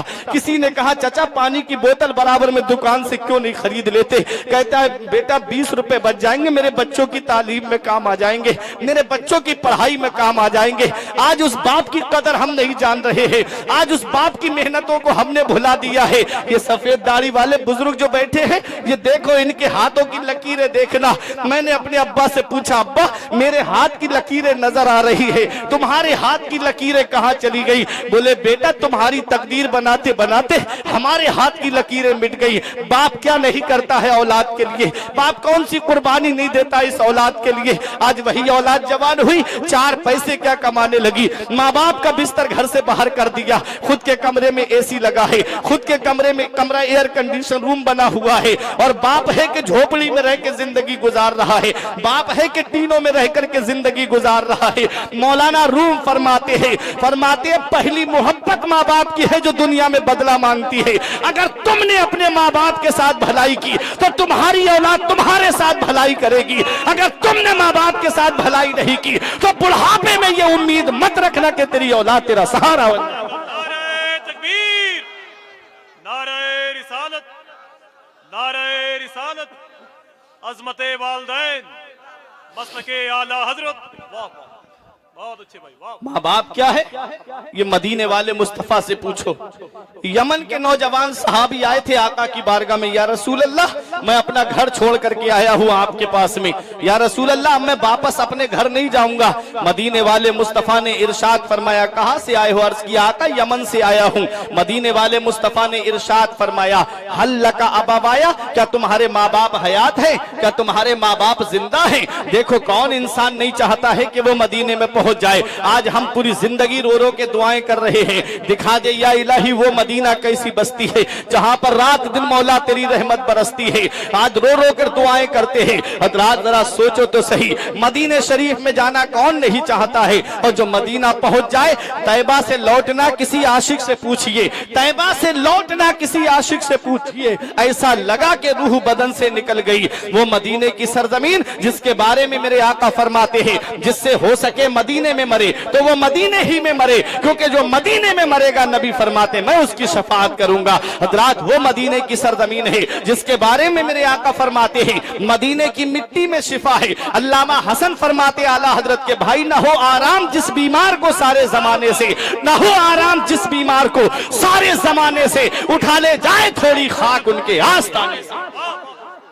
वो मदीने की सरजमीन है जिसके बारे में ताजुल शरिया फरमाते हैं मदीना ऐसा गुलशन है जो हर गुलशन की जीनत है। मदीना ऐसा गुलशन है जो हर गुलशन की जीनत है। बहारे बागे जन्नत भी मदीना की बदौलत है। मदीना छोड़कर जन्नत में कोई जा नहीं सकता। मदीने से मोहब्बत है तो जन्नत की जमानत। वो मदीने की सरजमीन है, वहां सहाबी रसूल आए हैं, या रसूल अल्लाह यमन से आया हूं। मेरे आका ने इरशाद फरमाया हल्ला का अबाबाया, क्या तुम्हारे माँ बाप हयात हैं? क्या तुम्हारे माँ बाप जिंदा हैं? अर्ज किया हाँ या रसूल अल्लाह मेरे माँ बाप जिंदा हैं। इरशाद फरमाया क्या इजाजत लेके आए हो? अर्ज किया हाँ या रसूल अल्लाह मैं इजाजत लेकर के आया हूँ। मदीने वाले मुस्तफा ने इरशाद फरमाया जब तुमने अपने माँ बाप से इजाजत ली थी तो क्या कहा था? अर्ज करते हैं आका मैंने कहा था कि मैं नबी की बारगाह में जा रहा हूं, जितनी जिंदगी बची है मदीने में गुजारूंगा, अब मैं वापस नहीं आऊंगा, अब उनका बेटा वापस नहीं आएगा। नबी ने फरमाया जब तुमने ये कहा था कि उनका बेटा वापस नहीं आएगा तो उनकी हालत कैसी थी? हंस रहे थे कि रो रहे थे? अर्ज किया सहाबी ने रो करके या रसूल अल्लाह जब मैंने ये कहा कि अब मैं वापस नहीं आऊंगा तो दोनों गले मिलके फूट फूट करके रो रहे थे, आंखों से आंसू टपक रहे थे उनके। मदीने वाले मुस्तफा को जलाल आ गया, उठ के खड़े हो गए, इरशाद फरमाया इरजी इलैहिमा फअदहिकहुमा कमा अबकैतहुमा, ए मेरे सहाबी वापस चले जाओ और जैसे जहां से आए हो वहीं चले जाओ, और जैसे माँ बाप को रुला के आए हो वैसे उन्हें खुश कर दो। तेरे माँ बाप यमन में खुश हो जाएंगे, तेरा नबी तुझसे मदीने में राजी हो जाएगा। नारे तकबीर, नारे रिसालत, मसलके आला हजरत अल्लामा मुफ्ती फुरकान साहब किबला, उलमाए अहले सुन्नत। बहुत अच्छे, वाह वाह। ओ माँ बाप को सता करके, माँ बाप पे जुल्म करके, उम्रे के टूरों पे टूर करने वालों, अजमेर के चक्करों पे चक्कर लगाने वालों, बगदाद की सरजमीन पे जाने वालों, इतना याद रखना अगर माँ बाप नाराज है, मदीने वाले मुस्तफा फरमाते हैं जिससे उसके माँ बाप राजी हैं उससे अल्लाह राजी है, उसका रसूल राजी है, और जिससे माँ बाप नाराज है उससे ना अल्लाह राजी है ना उसका रसूल राजी है। तू अपने माँ बाप को राजी कर ले, तू अपने माँ बाप को खुश कर दे, तुझे बगदाद जाने की जरूरत नहीं है, बगदाद वाला खुद तेरे घर पे आ जाएगा। तो माँ बाप अल्लाह की बहुत बड़ी नेमत है। बुजुर्गों ने कहा है बाप आंगन में लगे हुए पेड़ की तरह, बाप आंगन में लगे हुए पेड़ की तरह है। जब शिद्दत की धूप पड़ती है ना, जब शिद्दत की गर्मी पड़ती है, जब लू के गरम गरम थपेड़े होठों को खुश्क कर देते हैं तो सबसे बेहतर और मुनासिब साया दरख्त का साया है। कभी कभी होता था ना पहले गांवों में बीच में पाखल होती थी, गांव के लोग कुर्सियां डाल के चारपाई डाल के बैठ जाते थे, कितना आराम मिलता था। तो सबसे बेहतर साया जो है वो दरख्त का साया है, और बाप आंगन में लगे हुए पेड़ की तरह है जो खुद तो धूप में जलता रहता है, अपनी औलाद को साया देता है, अपनी औलाद को छांव देता है। इसी को शायर ने कहा था आफाक भाई कि ऐ जिया माँ बाप के साये की ना कदरी ना कर, ऐ जिया माँ बाप के साये की ना कदरी ना कर, धूप काटेगी बहुत जब ये शजर गिर जाएगा। जिस दिन ये पेड़ गिर गया आंगन से, उस दिन साया तलाश करते हुए फिरोगे, कहीं साया नसीब नहीं होगा। इसलिए माँ बाप की कद्र कर लो, माँ बाप की खिदमत कर लो। माँ बाप राजी है तो अल्लाह राजी है, उसका रसूल राजी है, और माँ बाप नाराज है तो ना अल्लाह राजी है ना उसका रसूल राजी है। एक शायर ने कहा था बड़े अच्छे अंदाज में कि बुढ़ापा क्या जवानी क्या ये बचपन बांट लेते हैं, बुढ़ापा क्या जवानी क्या ये बचपन बांट लेते हैं, न होकर दिल में गुंजाइश तो आंगन बांट लेते हैं। नहीं मंजूर हिस्से में किसी बेटे को अपनी माँ, मगर आपस में बूढ़ी माँ के कंगन बांट लेते हैं। नहीं मंजूर हिस्से में किसी बेटे को अपनी माँ, मगर आपस में बूढ़ी माँ के कंगन बांट लेते हैं। वक्त ठुकरा देगा एक दिन मेरी सारी ये कुर्बानियां, दामने उम्मीद में फकत नाकामियां रह जाएंगी। शादियों के बाद बेटे तो अलग हो जाएंगे, बाप के हाथों में फकत बैसाखियां रह जाएंगी, बाप के हाथों में फकत बैसाखियां रह जाएंगी। माँ बाप जिंदा हैं तो उनकी कद्र कर लो, माँ बाप हयात हैं तो उनकी खिदमत कर लो। हमने देखा है आज का दौर तो बड़ा तरक्की कर गया, बड़ा तरक्की याफ्ता दौर है। आज तो हर घर में दौलत की फरावानी है, लेकिन अब से जरा 30-35 साल पीछे पलट के जाओ, ये बुजुर्ग आपको बताएंगे कि कैसा गुर्बत का दौर था, कैसा गरीबी का दौर था। लेकिन उस गरीबी के दौर को कभी याद कर लिया करो। आज जब माँ बाप बोझ लगने लगे ना, तो देखा करो कि आज हमारे पास तो सब कुछ है। आज हमारी औलाद बीमार पड़ जाए तो हम डॉक्टर के पास लेके पहुंच जाते हैं। आज हर घर में कार है, अक्सर घरों में कारें हैं, हर घर में मोटरसाइकिल है, सवारियों का इंतजाम है, रोड पे खड़े हो जाओगे कोई ना कोई आपको मिल जाएगा। लेकिन अब से 30-35 साल पीछे पलट के जब आप जाओ तो बड़ा गुर्बत का दौर था, बड़ा गरीबी का दौर था। उस दौर में जब बचपन में तुम बीमार पड़ते थे तो यही बूढ़ा बाप है जो आंसी अच्छी नहीं लगती, यही बूढ़ा बाप अपने सीने से लगा करके अपनी औलाद को डॉक्टर के पास लेके जाता था। पैरों में चप्पल नहीं होती लेकिन जाता था। माँ अपनी चादर अपनी औलाद को उड़ा देती सर्दी में, खुद तो सर्दी में ठिठरती रहती, लेकिन बेटे को सीने से लगा करके ले जाती ताकि मेरे बेटे को सर्दी ना लग जाए, मेरे लाल को सर्दी ना लग जाए। इन कुर्बानियों को हम भूल गए, इन कुर्बानियों को हमने फरामोश कर दिया। इतना याद रखना, कयामत के दिन हर चीज का हिसाब होना है। जिससे उसके माँ बाप राजी है उससे अल्लाह राजी है, उसका रसूल राजी है, और जिससे उसके माँ बाप नाराज है उससे ना अल्लाह राजी है ना उसका रसूल राजी है। देखो मदीने वाले मुस्तफा सल्लल्लाहु ताला अलैहि वसल्लम फरमाते हैं, जिस दिन मेरी उम्मत में 15 खसलतें आ जाएंगी, हल्ला बेहल बलाओ, चारों तरफ से मुसीबत घेरेगी उनको। आज चारों तरफ से हम मुसीबतों में घिरे हुए हैं। आका ने फरमाया था उसी में एक बात के अता अर्रजुलु ज़ौजतहु व अक्का उम्महु, आदमी बीबी का कहना मानेगा और अपनी माँ के ऊपर जुल्म करेगा, माँ की नाफरमानी करेगा। वह बर्रा सदीका हुआ, दोस्तों से तो मोहब्बत से पेश आएगा, दोस्तों से तो प्यार से पेश आएगा।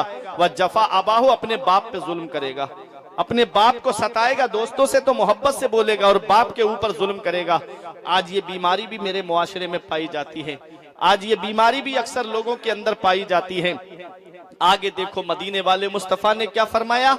मदीने वाले मुस्तफा फरमाते हैं वरतफ़अतिल अस्वातु फिल मसाजिद, और मस्जिदों में लोग जोर जोर से बोलेंगे, मस्जिदों के अंदर लोग जोर जोर से बोलेंगे। आज अगर इमाम साहब थोड़ा सा लेट हो जाए जरूरत के तहत, जैसे फजर की नमाज के लिए आंख नहीं खुली या थोड़ा लेट हो गए, 1-2 मिनट जमात में लेट हो गए, चारों कोनों से आवाजें आना शुरू हो जाती हैं, अरे इमाम साहब का रोज का धंधा बन गया, इमाम साहब ये कर रहे हैं, इमाम साहब वो कर रहे हैं। है कि नहीं है ये बीमारी आज हमारे अंदर। वरतफ़अतिल अस्वातु फिल मसाजिद, और लोग मस्जिदों में जोर जोर से बोलेंगे।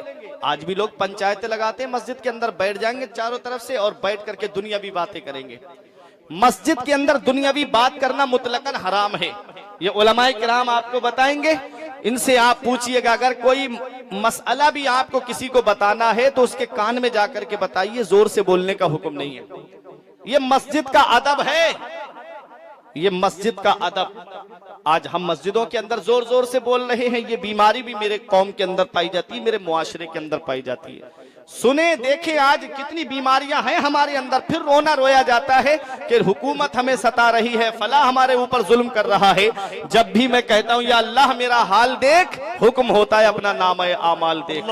आज हमारा नामा आमाल नेकियों से खाली है, हम अपने नामा आमाल पे गौर नहीं करते।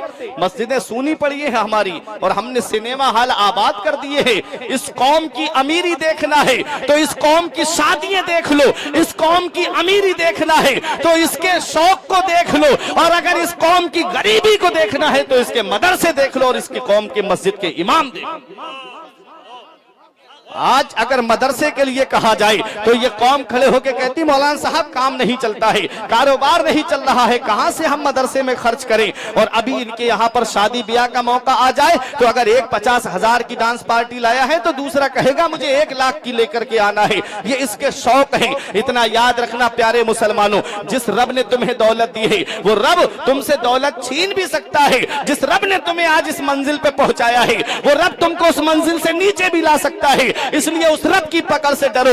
इन्ना बत्श रब्बिका लशदीद, तेरे रब की पकड़ बहुत सख्त है। जब अल्लाह पकड़ता है तो कोई छुड़ाने वाला नसीब नहीं होता है। इसलिए अपने रब की पकड़ से डरते रहो। मैं हदीस पाक पढ़ रहा हूं, उसका तर्जमा आप सुन लीजिए। आका इरशाद फरमाते हैं वर्तफातिल अस्वातु फिल मसाजिद, वो लोग मस्जिदों में जोर जोर से बोलेंगे। आगे आका इरशाद फरमाते हैं वत्तुखिज़तिल कैनातु वल मआज़िफ, और नाचने वाली रक्कासा को, नाचने वाली रक्कासा को लाके लोग अपने घरों के दरवाजे पे नचवाएंगे। लोग डांस पार्टियां ला करके अपने घरों के दरवाजों पे नचवाएंगे। अल्लाह ने बेटा दिया था, अल्लाह ने नूर नजर दिया था, अल्लाह ने घर में चिराग जलाने वाला दिया था। ये बेटा क्या है, औलाद क्या है, उससे पूछो जिसके पास औलाद नहीं है। पैरों की चप्पलें घिस गई जाकर के पीरों के पास में, आलिमों के पास जाकर के कि आलिम साहब दुआ कर दो, पीर साहब दुआ कर दो। घर में कोई चिराग जलाने वाला नहीं है। तुम्हें अल्लाह ने बेटा दिया, अल्लाह ने नूरे नजर दिया, अल्लाह का शुक्र अदा करते मौला किसी के घर में तो चिराग जलाने वाला नहीं है, मेरे घर में चिराग जलाने वाला तो है। जब वो बच्चा हुआ, जब जवान हुआ, उसकी शादी ब्याह का मौका आया, किस्म किस्म की बातें जहन में आने लगी। हमारे तरफ एक ऐसा मामला हुआ कि एक भाई था और तकरीबन 5-6 बहनें थी। वो जब जिस घर में रिश्ता देखने के लिए जाएं और खाएं और खा करके चली आएं, किसी ने कहा कि लड़की पसंद नहीं आ रही है तो वो बहनों का जवाब सुनो। वो कहती है हमारे एक ही तो भाई है, इतनी जल्दी उसकी शादी थोड़ी कर देंगे, पहले खाएंगे सबके घरों पे जाकर के, तब कहीं जाकर के उसका रिश्ता करेंगे। ऐसा ऐसा केस भी मैंने देखा है अपनी आंखों से कि सारे 6 बहनों में एक ही भाई था, अचानक से रोड पे निकला, गाड़ी से एक्सीडेंट हुआ, दुनिया से चला गया। उस रब की पकड़ से डरना चाहिए। उस रब ने जिंदगी की सांसें दी है, उस रब ने जिंदगी के लम्हात तुमको अता किए हैं। वो रब जिस वक्त चाहे तुमसे वो जिंदगी वापस ले सकता है। इसलिए उस रब की पकड़ से डरना चाहिए। ए मेरे प्यारे मुसलमानों, अल्लाह ने बेटा दिया है, अल्लाह तबारक व तआला ने नूर नजर दिया है। उस रब की पकड़ से डरो, अल्लाह का शुक्र अदा करो। मौला तूने मेरे घर में नूर नजर अता फरमाया है। मौला किसी के घर में तो चिराग जलाने वाला नहीं है, उसकी शादी जो है वो सादगी के साथ करते, उसकी शादी सुन्नत के मुताबिक करते। उस गरीब के घर पे जाकर के क्या भीख मांगते हो? वो गरीब रक्षा चलाने वाला गरीब, वो टुक टुक चला करके अपने बच्चों का पेट पालने वाला गरीब, वो दूसरों के घरों पे मजदूरी करने वाला गरीब कहां से इतना जहेज इकट्ठा करे? आज जहेज की लानत ने मेरी कौम को तबाही के उस दहाने पे पहुंचा दिया है। आज न जाने कितनी मुस्लिम बेटियां इर्तिदाद की तरफ चली गई, आज कितनी बेटियां मुर्तद्दा हो गई, गैर मुस्लिमों के साथ उनके रीति रिवाज के मुताबिक शादियां कर ली। क्या इसमें आज हम जिम्मेदार नहीं है? क्या इसमें मेरा मुआशरा जिम्मेदार नहीं है? अल्लाह तबारक व तआला ने तुमको सब कुछ अता फरमाया है। गाड़ी तुम्हारे घर में है, एसी तुम्हारे घर में लगा है, कूलर तुम्हारे घर में है, फ्रिज तुम्हारे घर में है, अरे अलमारी तुम्हारे घर में है, बाथरूम पूरे कमरे में तुम्हारे घर में बना हुआ है। फिर उसके दरवाजे पे भीख मांग के क्या कहना चाहते हो? क्या साबित करना चाहते हो कि हमें इतना जहेज चाहिए? वो बूढ़ा बाप जिसके पैर जो है वो कब्र में लटक रहे हैं, मुहावरा बोल रहा हूं, वो जाकर के मुंह हल्क फाड़ फाड़ के कहता है हमारे पड़ोस में फला को जो है वो बैगनार मिली है, हमको जो है स्विफ्ट चाहिए, उससे नीचे की गाड़ी नहीं होना चाहिए। हमने अपनी आंखों से देखा है वो जो चीख चीख करके कहते थे कि मुझे बेटे की शादी में ये चीज चाहिए, ऐसा भी हुआ है कि उसे उस गाड़ी में बैठना तक नसीब नहीं हुआ, जहेज के बर्तन में एक गिलास में पानी पीना तक नसीब नहीं हुआ। अल्लाह अकबर, क्यों हो तुमने उसके बाप को खून के आंसू रुलाया। वो बेटी जिसके घर में 3-3 बेटियां, रात को नींद नहीं आती, रातों में उठ उठ करके मियां बीबी रोते, कहां से इतना जहेज इकट्ठा करे, कहां से इतने पैसे लाए कि अपनी बच्चियों के हाथ पीले कर सके। कितनी बेटियों के बालों में चांदी उतर आई, बाल सफेद पड़ने लगे। आज जहेज की लानत ने उस तबाही के तहाने पे मेरे मुआशरे को पहुंचा दिया। मदीने वाले मुस्तफा से ज्यादा दौलत वाला कोई है, मदीने वाले मुस्तफा से ज्यादा कोई गनी है। इतना याद रखना, मदीने वाले मुस्तफा ने जब अपनी बेटी फातिमा का निकाह मौला अली के साथ किया तो इतनी सादगी के साथ में किया। तारीख बताती है कि नबी ने इतना मुख्तसर सा जहेज दिया। अपनी बेटी को एक चारपाई दी, मेरे नबी ने अपनी बेटी को 2 गद्दे दिए जिसके अंदर खजूर की छाले भरी हुई थी, 2 तकिए दिए जिसके अंदर खजूर के पत्ते या खजूर की छाले भरी हुई थी, मिट्टी के बर्तन दिए, गिलास दिए, एक मश्क दी ताकि पानी कुएं से भर लाया करे, एक चक्की दी ताकि आटा घर में पीस लिया करे। ये मुख्तसर सा जहेज मदीने वाले मुस्तफा ने दिया। जब अबू बकर सिद्दीक ने कहा या रसूल अल्लाह, आज अबू बकर की दौलत काम नहीं आएगी, आज अबू बकर का पैसा काम नहीं आएगा, आका इजाजत दे दे आज हम फातिमा के लिए जहेज इकट्ठा करें। तो मदीने वाले मुस्तफा को गरीबों से कितनी मोहब्बत है, मदीने वाले मुस्तफा को गरीबों से कितना प्यार है। मेरा इमाम पुकार के कहता है, जो ना भूला आज तक हम गरीबों को रजा, जो ना भूला आज तक हम गरीबों को रजा, याद उसकी अपनी आदत कीजिए, कीजिए चर्चा उन्हीं का सुबह शाम, जाने काफिर पर कयामत कीजिए, गैज में जल जाए बेदीनों के दिल, या रसूल अल्लाह की कसरत कीजिए। नारे तकबीर, नारे रिसालत, अज़मते रसूल आज़म, जश्न ईद मिलादुन नबी, उर्से मुक़द्दस। वाह वाह, कितनी मोहब्बत है आका को गरीबों से, कितना प्यार है आका को गरीबों से, कितनी मोहब्बत फरमाते हैं मेरे आका गरीबों से। हजरत अबू बकर सिद्दीक ने कहा, आका मेरी दौलत कब काम आएगी, मेरा पैसा कब काम आएगा, आका इजाजत देते हम फातिमा के लिए जहेज इकट्ठा करें। तो नबी इरशाद फरमाते हैं, अबू बकर मैं अपनी बेटी को जहेज दूंगा तो मेरी उम्मत के उन गरीबों का क्या होगा जिनके घर में कई कई बेटियां जवान होंगी, वो कहां से इतना जहेज इकट्ठा करेंगे। मेरी उम्मत इसको दलील बना लेगी कि नबी ने अपनी बेटी को इतना जहेज दिया है, हमें भी इतना जहेज चाहिए। नबी ने मुख्तसर सा जहेज दिया है, इतना जहेज दिया है कि आज का हर गरीब से गरीब इंसान अपनी बेटी को उतना जहेज दे सकता है। ए मेरे प्यारे मुसलमानों, मैं एक पैगाम दे करके जा रहा हूं, उसके दरवाजे पे मांगने से बेहतर है कि मस्जिद के दरवाजे पे खड़े हो जाओ और वहां भीख मांग लो और कहो कि मुझे बेटे की शादी करने जा रहा हूं, मेरा बेटा कार में बैठेगा, मेरे लिए चंदा दे दो। तो आज कोई भी गैरतमंद इंसान ये नहीं कहेगा कि मैं दरवाजे पे खड़े होकर के भीख मांगू, मैं कोई भिखारी थोड़ी हूं। अरे जब तुम भिखारी नहीं हो तो लड़की वाले के दरवाजे पे क्यों भीख मांग रहे हो, लड़की वाले के दरवाजे पे क्यों हाथ फैला रहे हो। कोई इंसान किसी इंसान को क्या देता है, कोई इंसान किसी इंसान को क्या देता है, आदमी सिर्फ वसीला है, खुदा देता है। मांगना है तो उस रब से मांगो, मांगना है तो परवरदिगार से मांगो जो अहकमुल हाकिमीन है, जो मालिक अलल इतलाक है, जो कादिर मुतलक है। उसको भी दौलत अल्लाह ने दी है, तुझे भी दौलत अल्लाह ने दी है।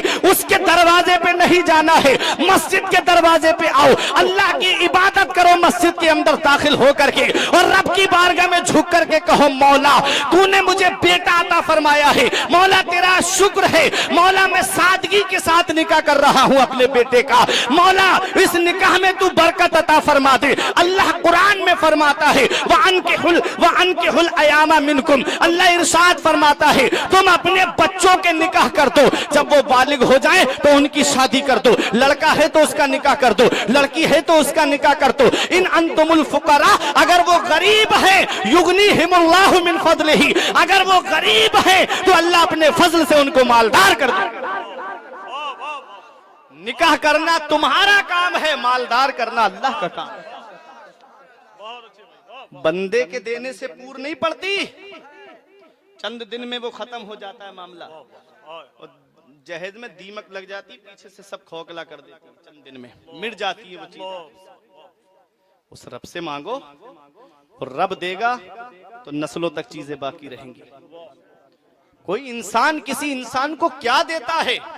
आदमी सिर्फ वसीला है, खुदा देता है। शादी करो तो ऐसी करो सादगी के साथ जैसे अली का अक्द हुआ फातिमा के साथ। मेरे नबी तो मालिको मुख्तार हैं, चाहते तो ऐसा निकाह करते हजरत फातिमा का कि मक्के और मदीने दोनों के सरदार देखते, लेकिन सादगी के साथ निकाह किया मेरे आका ने। गरीब उम्मत का ख्याल फरमाया मेरे आका ने।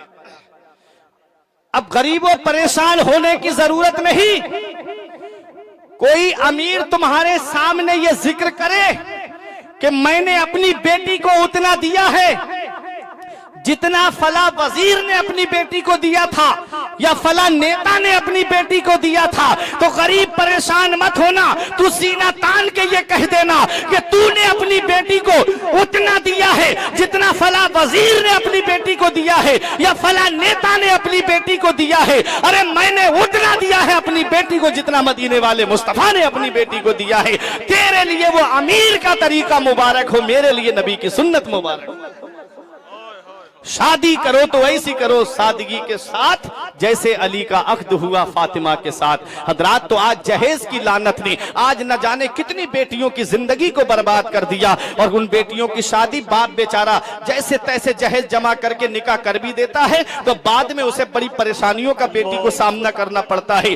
बार बार ताने सुनना पड़ते हैं, बार बार कई किस्म की सताइश का, उसको आजमाइश का उसको सामना करना पड़ता है। यह हाल हो गया है आज। इतना याद रखना, वो सास जो अपनी बहू पे जुल्म करती है, क्या उसके पास बेटी नहीं है? कहीं ऐसा ना हो आज तू जिस बेटी को सता रही है वो भी तो किसी के जिगर का टुकड़ा है, वो भी तो अपने बाप का आंगन छोड़ के आई है, वो भी तो अपनी माँ का आंचल छोड़ करके आई है, वो भी तो अपनी बहनों का साथ छोड़ करके आई है, वो भी तो अपने भाइयों का साथ छोड़ करके आई है। तुम मेरे घर में 10 दिन नहीं रह सकते। अगर मैं लेकर के जाऊं कि चलो मेरे घर में रह लो 10 दिन तक, तुम कहोगे मौलाना मुझे घर वालों की याद आ रही है, तुम कहोगे मौलाना मुझे मेरे परिवार वालों की याद आ रही है। तो आज तुम 10 दिन मेरे घर पे नहीं रुक सकते। वो पूरी जिंदगी अपने शौहर के नाम करके चली आती है, पूरी जिंदगी उसके साथ काटने के लिए चली आती है। अब उस घर में भी उसे आराम ना मिले तो वो कहां आराम तलाश करेगी, कहां आराम को ढूंढती फिरेगी। इसलिए अपनी बीबी से भी मोहब्बत से पेश आओ और अपने माँ बाप से भी मोहब्बत से पेश आओ। अल्लाह कुरान में फरमाता है वह आशिरुहुन्ना बिल मारूफ, अपनी बीबियों के साथ मोहब्बत से पेश आओ, अपने घर वालों के साथ हुस्न सुलूक से पेश आओ। ये पैगाम कौन दे रहा है? मेरा रब कुरान में पैगाम दे रहा है, मेरा रब कुरान में हुक्म दे रहा है कि अपनी बीबियों के साथ भी मोहब्बत से पेश आओ, अपने माँ बाप के साथ भी हुस्न सुलूक करो। अब फैसला मर्द को करना है कि अब वो अपनी बीबी से भी मोहब्बत करे, अपने माँ बाप से भी मोहब्बत करे। और मैं अपनी बहनों को बताना चाहता हूँ, मैं कौम की मुकद्दस बेटियों को बताना चाहता हूँ, आज जिस सास की तू इज्जत नहीं कर रही है, कहीं ऐसा ना हो कि कल जब तू सास बने तो वो तेरी बहू तेरी इज्जत ना करे। आज अगर तुम अपनी सास की इज्जत करोगी तो तुम्हारी बहू तुम्हारी इज्जत करती हुई नजर आएगी। इन अहसन तुम ले अनफुसिकुम व इन असातुम फलाहा। कुरान में रब फरमाता है अगर अच्छा करोगे तो अच्छा तुम्हारे लिए है और अगर बुरा करोगे तो इसका वबाल भी तुम्हारे ऊपर आना है। इसको देहात की बोली में यूं कहा जाता है कि जैसी करनी वैसी भरनी। इसलिए अच्छा करोगे तो अच्छाई का सिला अच्छे से मिलेगा और अगर बुराई करोगे तो इसका वबाल भी तुम्हारे ऊपर है। वमा असाबकुम मिन मुसीबतिन फबिमा कसबत ऐदीकुम। अल्लाह कुरान में फरमाता है अल्लाह की तरफ से तुम्हें कोई मुसीबत नहीं पहुंचती है, तुम्हारे हाथों की करतूत होती है। हज़रात, तो हमें अपनी जिंदगी शरीयत के दायरे में गुजारनी है। बात समझ में आ रही है मेरी? तो मोहब्बत से बोलो सुभान अल्लाह। पीछे वालों की भी आती हो तो आप भी बोल दो। तो हमको शादी सादगी से करनी है, ढोल धमाके नहीं, डांस पार्टियां नहीं। मदीने वाले मुस्तफा का जिक्र कराओ अपने घर में, कुरान खानी कराओ ताकि काम जो है वो कुरान की तिलावत से शुरू हो तो उसमें आगे तक बरकत चलती रहे। हजरत, एक जगह मैंने देखा जलसा था, बेचारे ने मंडे में रख लिया, वो ढोल धमाके ना करके जलसा रख लिया। तो थोड़े लोग सुन रहे थे बैठ के, तो वो बाहर खड़े हुए कुछ लोग कह रहे थे क्या इसने जलसा रख लिया, अरे डांस पार्टी लाता तो जगह नहीं बचती यहाँ पर। ये हाल है आज हमारी कौम का। ऐसे ऐसे कुफरिया गाने चल रहे हैं कि जिसको आदमी सुने और उस पर यकीन कर ले तो उसका ईमान चला जाएगा। रियाजुस सालिहीन मदरसे में पढ़ा रहा था, उसमें मैंने एक हदीस पढ़ी।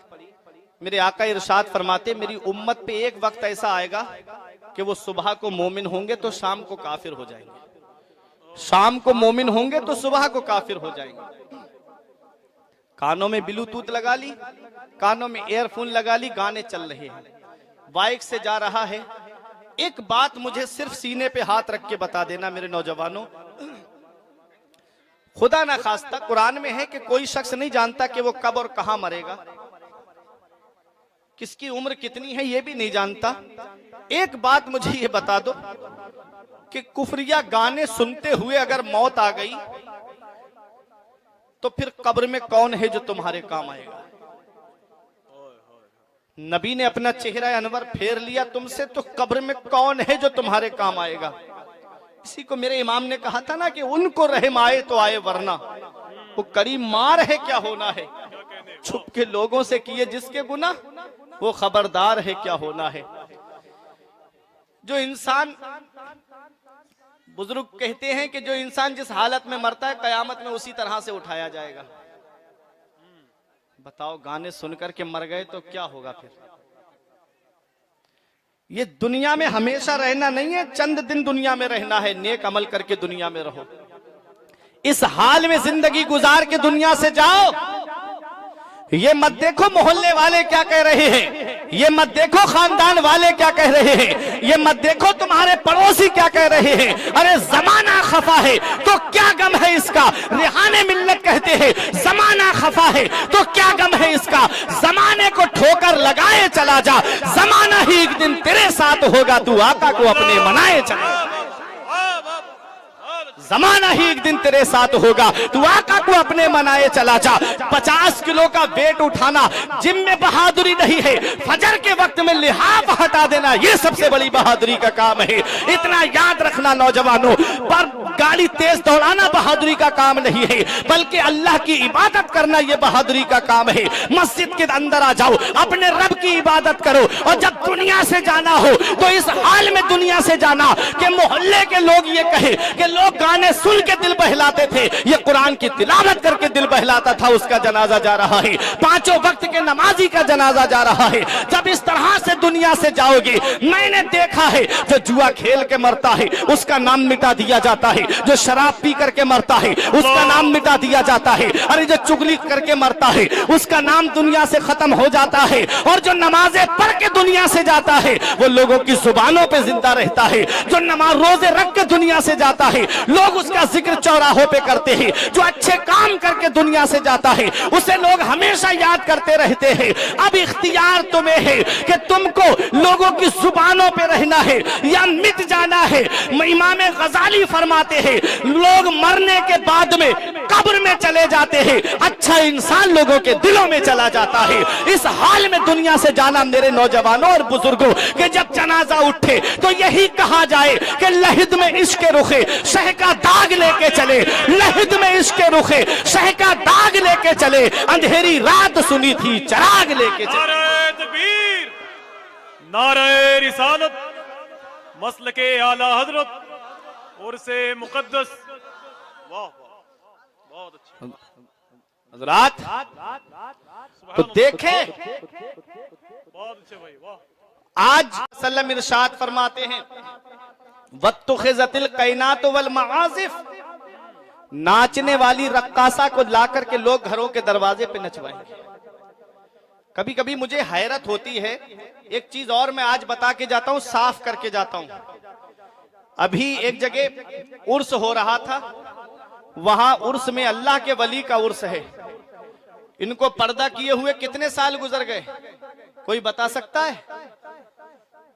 कुछ भी साल मानिएगा, 40-50 साल या 100 साल मानिएगा, आज भी आप इनकी याद मना रहे हो।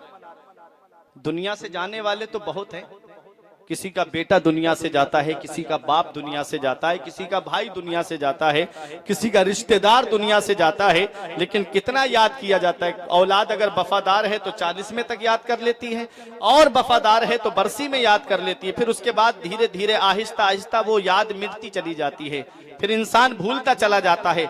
आज हम अपने दादा की कब्र को भूल गए, आज हम अपने परदादा की कब्र को भूल गए, आज हम अपने रिश्तेदारों की कब्र को भूल गए।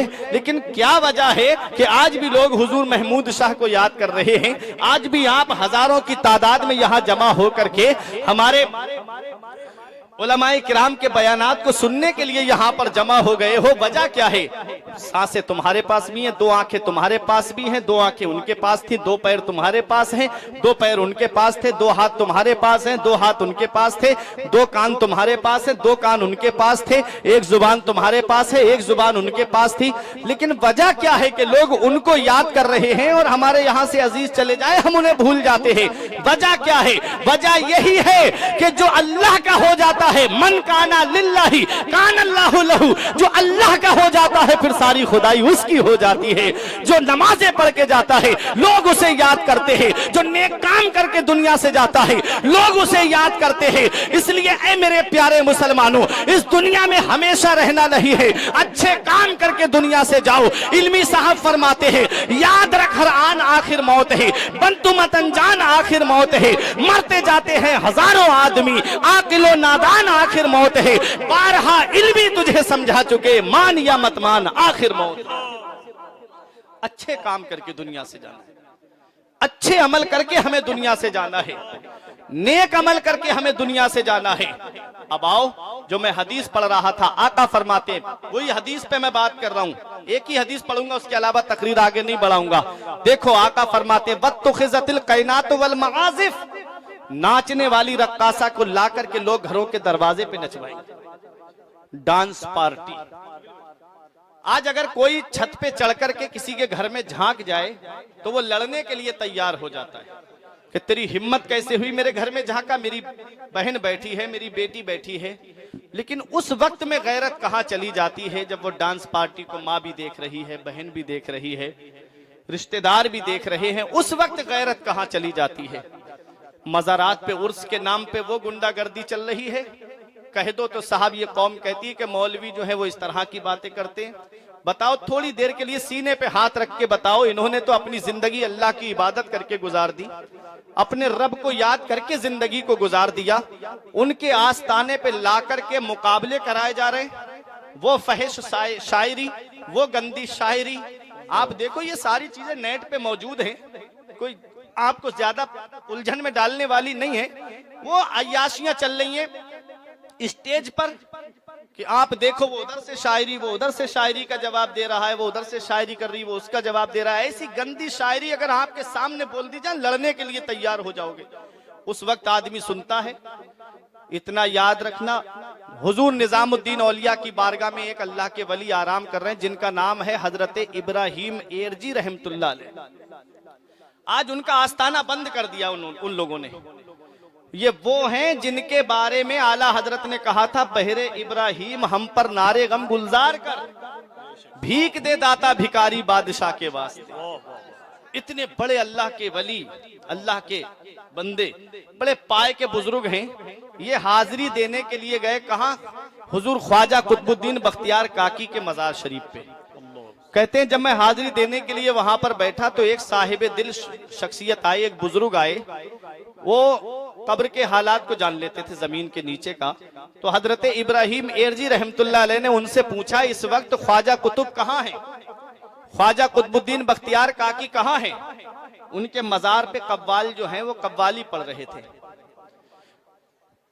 बहुत गौर से सुनिएगा। तो उन बुजुर्ग ने आंखें बंद की, कश्फ के जरिए जान लिया। कहा, ख्वाजा कुतुब दूर खड़े हुए कह रहे हैं, ई कमबख्तारा बर्बादे वक्ते मारा बर्बाद दाद, इन कमबख्तों ने मेरा वक्त बर्बाद कर दिया है। अब मुझे बताओ, उस वक्त की कव्वाली, जिस वक्त जो है सारंगी नहीं थी, ढोल धमाके नहीं थे, ये संगीत नहीं था, खालिस जो है वो मनकबत के अशार होंगे या बुजुर्ग की तारीफ होगी। उस वक्त ख्वाजा कुतुब कह रहे हैं कि इन लोगों ने मेरा वक्त बर्बाद कर दिया। तो आज अगर यहां मुकाबले होंगे मज़ारात पर, कव्वालियां होंगी मज़ारात पर, उसमें फहिश शायरी होगी, गंदी शायरी होगी, तो क्या अल्लाह के वली का फैजान मिल जाएगा?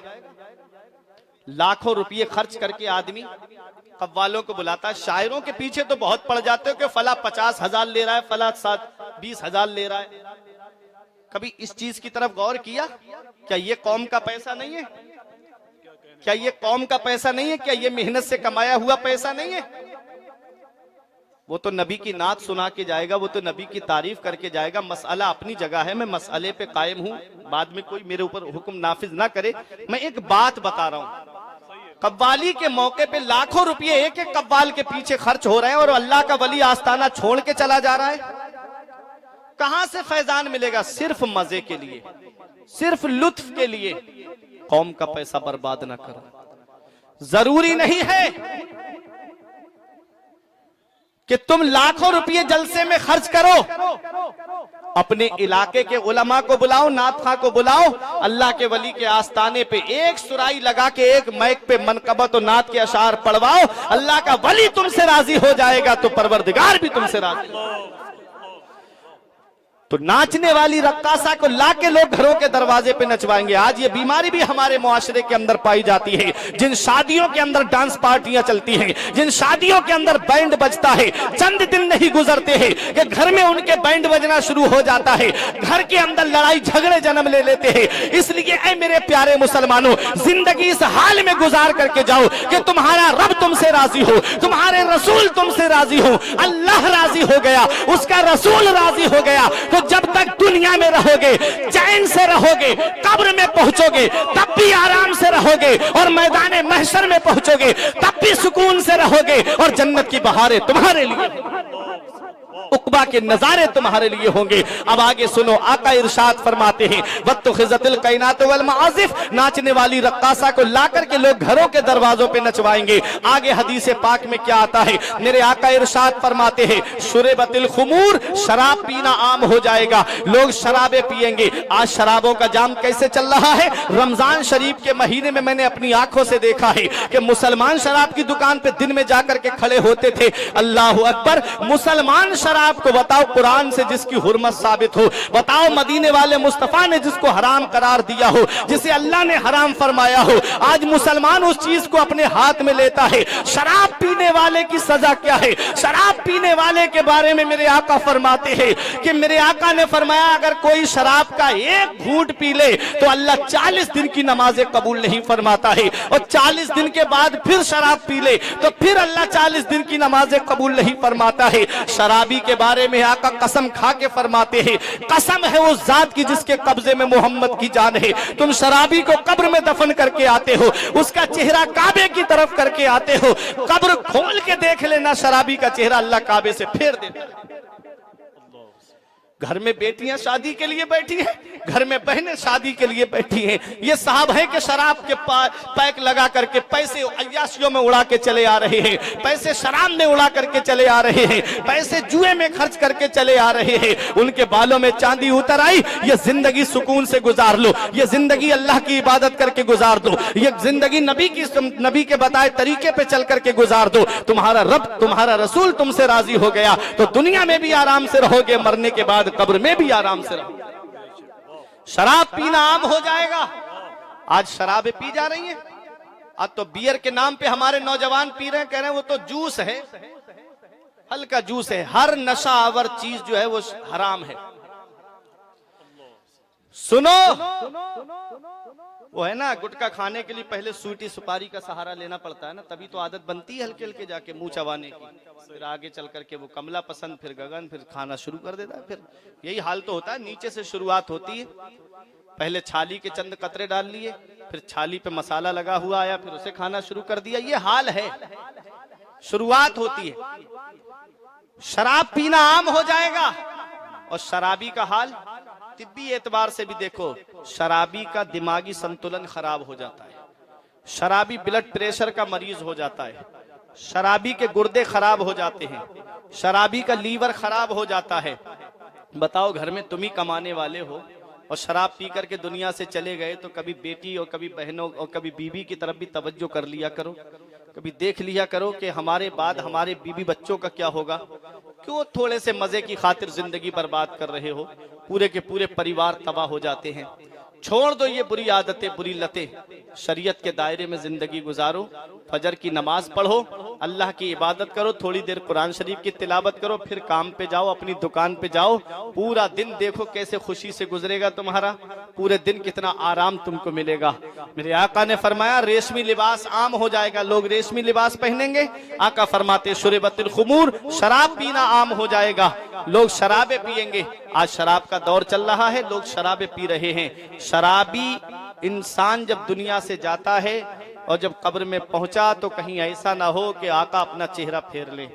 आका ने चेहरा फेर लिया तो फिर कोई नहीं है जो कब्र में फिर तुम्हारे काम आए। अंधेरा घर, अकेली जान, दम घुटता दिल उगता था, खुदा को याद कर प्यारे वो साथ आने वाली है। उतरते चांद ढलती चांदनी, जो हो सके कर ले, अंधेरा पाक आता है, ये 2 दिन की उजाली है। इसलिए जिंदगी सुकून से गुजारो, अल्लाह की इबादत करके गुजारो। आगे हदीस पाक में आता है, मेरे आका ने इरशाद फरमाया बाद वाले पहले वालों पे लानत भेजेंगे।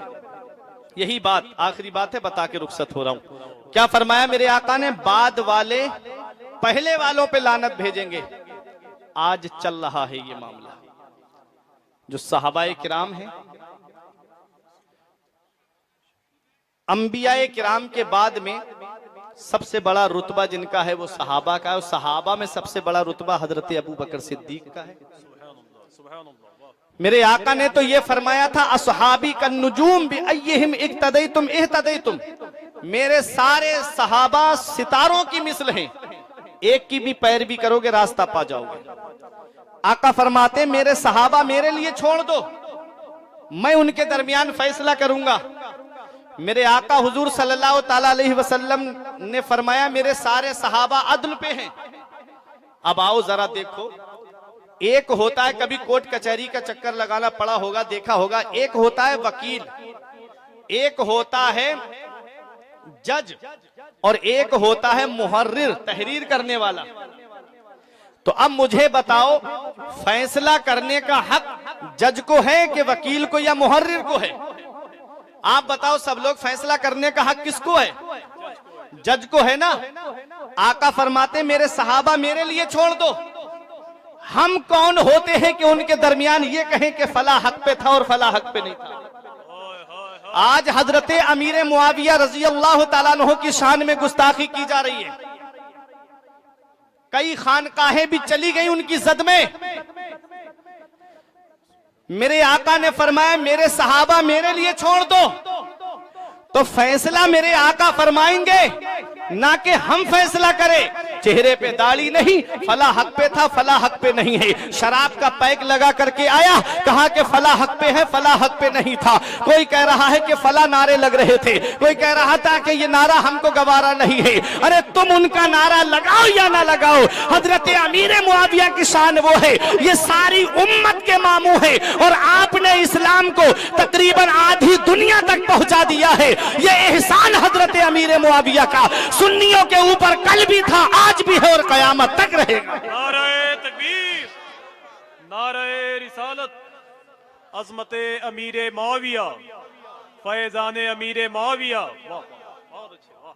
अरे गौसे आजम फरमाते हैं जिस रास्ते से हजरत अमीर मुआविया की सवारी गुजर रही हो, उस रास्ते जहां पर हजरत अमीर मुआविया के घोड़े की टाप पड़े और वहां की खाक को अगर मिल जाए तो अब्दुल कादिर उसे अपने सर पे रख लेगा। हमारे गौस का फरमान हमारे लिए काफी है। मेरे आका ने इरशाद फरमाया है बाद वाले पहले वालों पे लानत भेजेंगे। आज ये बीमारी भी हमारे मुआशरे के अंदर आ गई है। आका इरशाद फरमाते हैं जिस दिन मेरी उम्मत के अंदर ये 15 खसलतें आ जाएंगी और मेरी उम्मत चारों तरफ से मुसीबत में घिर जाएगी, और जब ये काम करना नहीं छोड़ेगी तो इंतजार करो कि सुर्ख आंधी आए, इंतजार करो कि जमीन फट जाए, इंतजार करो कि जलजले आ जाएं। देख लो आज जो जलजला आया है, ये जलजला क्यों आता है, मुसीबतें क्यों आती हैं, परेशानियां क्यों आती हैं? मेरा रब तो फरमाता है इन्नल्लाह ला यज़लिमुन नासा शैआ, अल्लाह किसी पे जर्रा बराबर भी जुल्म नहीं करता है, अल्लाह किसी पे जुल्म नहीं करता है। वमा असाबकुम मिन मुसीबतिन फबिमा कसबत ऐदीकुम, तुम्हें अल्लाह की तरफ से कोई मुसीबत नहीं पहुंचती है, तुम्हारे हाथों की करतूत होती है। जो गुनाह तुम करते हो उन गुनाहों को मुसीबत की शक्ल में तुम्हारे सामने पेश कर दिया जाता है। अगर तुम चाहते हो कि जिंदगी सुकून से गुजर जाए तो गुनाहों के रास्ते छोड़ दो। कोई कुछ कह रहा है, कोई कुछ कह रहा है, तुम्हें वो बातें नहीं सुननी है। अगर मसला मालूम नहीं है तो अपनी मस्जिद के इमाम साहब के पास आओ और इनसे कहो कि हजरत बताइए क्या ये बात सही है। इन्होंने कहा कि ये बात सही नहीं है तो अपने इमाम का कहना मानो, क्योंकि हो सकता है कि वो शरीयत के खिलाफ बोल रहा हो सकता है कि वो कुरान और हदीस के खिलाफ बोल रहा हो। आज जो हजरत अमीर मुआविया की शान में गुस्ताखी कर रहे हैं वो कुरान और हदीस के खिलाफ बोल रहे हैं। तुमको अपने नबी के फरमान पे अमल करना है, तुम्हें अपने अकाबिर के फरमान पे अमल करना है, तुमको अपना नामाए आमाल सुधारना है। इसलिए कहीं ऐसा ना हो कि हम भी जलजले के शिकार हो जाएं, कहीं ऐसा ना हो कि हम भी मुसीबतों के शिकार हो जाएं। ये अल्लाह वालों के आस्ताने हैं, अपनी किस्मत पे नाज करो। जगह जगह जलजले आए हैं, जगह जगह जमीनें फट गई हैं, लोग जमीनों के अंदर चले गए। अभी कुछ साल पहले काठमांडू के अंदर जलजला आया था, कितने लोग जमीन के अंदर चले गए। अभी आपने देखा मुल्क शाम के अंदर जलजला आया है, कितने लोग हैं जो इस दुनिया से चले गए। ऐसे ऐसे नेक और परहेजगार लोग भी चले गए कि मलबे के अंदर से जब उनको निकाला गया तो कहते थे मेरी कितनी नमाज कज़ा हो गई, मैंने कितनी नमाज नहीं पढ़ी है। अल्लाह अकबर, छोटे छोटे बच्चे अपने रब को याद कर रहे थे। जरा सोचो वो नेक और परहेजगार वो जलजले की जद में आ गए। ऐसा क्यों होता है? अरे जब अल्लाह का अजाब आता है तो जहां चंद लोग गुनाह करते हैं उनमें अच्छे भी उनकी जद में आ जाते हैं। इतना याद रखना कहीं ऐसा ना हो कि हम भी अजाब की जद में आ जाएं। इसलिए सब एक प्लेटफार्म पे खड़े हो जाओ, अल्लाह की इबादत करो। मस्जिदों के दरवाजे खुले हुए हैं, अपने इमामों का कहना मानो, अपने हुफ्फाज का कहना मानो, उनकी ताजीम और तौकीर करो, क्योंकि ये उलमाए किराम जो है ये तुम्हारे लिए सुतून की तरह है, तुम्हारे लिए खंबे की तरह है जो तुमको एक साए के अंदर रखे हुए हैं। इसलिए इनकी खिदमतें कर लो, इनके साथ रहोगे। नबी इरशाद फरमाते हैं अल मर्उ मअ मन अहब्बा, आदमी कयामत में उसी के साथ होगा जिससे वो दुनिया में मोहब्बत करता है। फिल्मी एक्टरों से मोहब्बत करोगे, बंबई के उन आवाराओं से मोहब्बत करोगे तो कयामत में उनके साथ उठाए जाओगे। और अल्लाह के वलियों से मोहब्बत करोगे तो कयामत में इनके साथ में होगे। अपनी कौम के आलिम बाअमल से मोहब्बत करोगे तो कयामत में इनके साथ में होगे। इसलिए अपनी जिंदगी को सुधार लो, अपनी जिंदगी के शब रोज को देखो, अल्लाह की इबादत करके शब रोज गुजार दो। कहीं ऐसा ना हो कि जलजले की जद में हम भी आ जाएं। हिंदुस्तान में जलजला क्यों नहीं आया है? एक मिसाल के तौर पे मैं आपको बात बता दूं, जब गुनाह ज्यादा होने लगते हैं तुम सोचते हो कि हम बच गए, कहीं ऐसा ना हो ये आग लगते लगते तुम्हारे घर तक पहुंच जाए। जब गुनाहों की वजह से बगदाद तबाह हो सकता है, जब गुनाहों की वजह से गरनाता स्पेन तबाह हो सकता है। 700 साल जहां मुसलमानों ने हुकूमत करी, तो सोचो तो हम कौन से खेत की मूली है? अल्लाह तबारक व तआला का ये करम है, उसका फजल है। इन अल्लाह वालों के सदके में हम बचे हुए हैं। न जाने हमसे पहले वालों पे कितने अजाब आए, उनके नाम मिटा दिए गए, उनको सफाए हस्ती से खत्म कर दिया गया। कौमे आद को पहाड़ों से टकरा टकरा के मेरे रब ने मार दिया। कौमे नूह को देखो तूफान में डिबो करके मार दिया गया। हजरत मूसा अलैहिस्सलाम की कौम पे कितने अजाब आए, खाने के अंदर जुएं पैदा हो गए, खाने में खून पैदा हो गया। देखो नमा पारा खोल के देखो 9 अजाब आए हैं कौमे मूसा के अंदर। इतना याद रखना प्यारे मुसलमानों, ये पहले के लोग थे जब गुनाह करते थे अल्लाह पूरी की पूरी बस्तियां तबाह कर देता था। हजरत ईसा अलैहिस्सलाम एक रास्ते से गुजरे, बच्चे खेल रहे थे, बस्ती थी खुशहाल बस्ती थी। वापस आए, देखा चटियल मैदान खंडर बना हुआ है। पूछा मेरे रब चंद दिन पहले यहाँ बच्चे खेल रहे थे, अब क्या मामला हुआ? आवाज आई बस्ती वालों से पूछ लो। आवाज लगाई बस्ती वालों, क्या हुआ तुम में से? किसी की आवाज नहीं आई, एक आवाज आई और कहा कि इस बस्ती में एक ने गुनाह किया था, अल्लाह ने पूरी बस्ती को तबाह कर दिया, अल्लाह ने पूरी बस्ती का नाम मिटा दिया। कहा तुम्हारी आवाज आ रही, बाकी आवाजें क्यों नहीं आ रही? कहा कि मैं इसमें सबसे ज्यादा पढ़ा लिखा था, मैंने इस कौम को समझाया नहीं जब ये गुनाह करते थे। अल्लाह अकबर। आज शबे मेराज है, आज की रात में मदीने वाले मुस्तफा तशरीफ ले गए। नमाज का तोहफा हमको मिला था, नमाज का तोहफा हम गुनाहगारों के लिए आका लेकर के आए हैं। ये 5 वक्त की नमाज है। अल्लाह तबारक व तआला ने 5 वक्त की नमाज हमारे ऊपर फर्ज की है। इतना याद रखना, जो 5 वक्त की नमाज पढ़ता है अल्लाह तबारक व तआला उसे 5 पहाड़ों के बराबर सवाब अता फरमाता है। नारे तो तकबीर, अल्लाह की इबादत करके जाओ, नेक अमल करके जाओ। मुफ्ती साहिब किबला की आमद होने वाली है, मैं हजरत ही का इंतजार कर रहा हूँ। मेरी तकरीर इख्तिताम पजीर है। नारे तकबीर, नारे रिसालत, इस्तिकबाल कर लें आप। मसलके आला हजरत उलमाए अहले सुन्नत अल्लामा मुफ्ती हम्माद रजा साहब किबला। नारे तकबीर, नारे रिसालत, उर्से मुकद्दस उलमाए अहले सुन्नत, अवामे अहले सुन्नत। माशाअल्लाह, सुभान अल्लाह, सुभान अल्लाह, सुभान अल्लाह। माशाअल्लाह। आब आमद तयम्मुम बरखास्त के तहत मेरी तकरीर खत्म होने जा रही है। बैठ जाएं आप। जिस शख्सियत का मैं भी इंतजार कर रहा था काफी देर से, और आप भी उस शख्सियत के बड़ी देर से मुतमन्नी हैं, मुंतजिर हैं, उस शख्सियत मिंबर नूर पे तशरीफ फरमा है। मिंबर नूर पे असहाबे कलम बैठे हैं, मिंबर नूर पे असहाबे कलम बैठे हैं, कौम की आबरू मिल्लत के भरम बैठे हैं। देखने वालों मोहब्बत की नजर से देखो, ये गुलामाने शहंशाह उमम बैठे हैं। अब मोहब्बत से बोलो तलब के सुभान अल्लाह। और तो मैं अर्ज ये कर रहा था कि हमें ये जिंदगी नबी की शरीयत पे अमल करके गुजारनी है, हमें ये जिंदगी नेक अमल करके गुजारनी है, हमें ये जिंदगी इस हाल में गुजारनी है कि हमारा रब हमसे राजी हो जाए, हमारे रसूल हमसे राजी हो जाए। और ये कहना है कि बुलबुल से बहर हाल नशेमन न छूटेगा, बरके तपा के खौफ से गुलशन न छूटेगा, माहौल गर्चे अपने मुआफिक ये नहीं है, सरकार मगर आपका दामन न छूटेगा, सरकार मगर आपका दामन न छूटेगा। मेरे आका हुजूर सल्लल्लाहु अलैहि वसल्लम ने क्या इरशाद फरमाया, जिस दिन मेरी उम्मत में 15 खसलतें आ जाएंगी, चारों तरफ से मुसीबत घेरेगी। उसी में एक बात ये भी आका ने इरशाद फरमाई, बाद वाले पहले वालों पे लानत करेंगे। आज सहाबाए किराम पे उंगलियां उठाई जा रही हैं, आज सहाबाए किराम की शान में गुस्ताखी की जा रही है। हमें अपने ईमान की हिफाजत करनी है, हमें इन उलमा के करीब होना है। इन उलमा की सोहबत से क्या मिलता है, मैं आज एक सोहबत की बात बता दूं। ये उलमाए किराम हैं, बुजुर्ग हैं, हमारे सर का ताज हैं।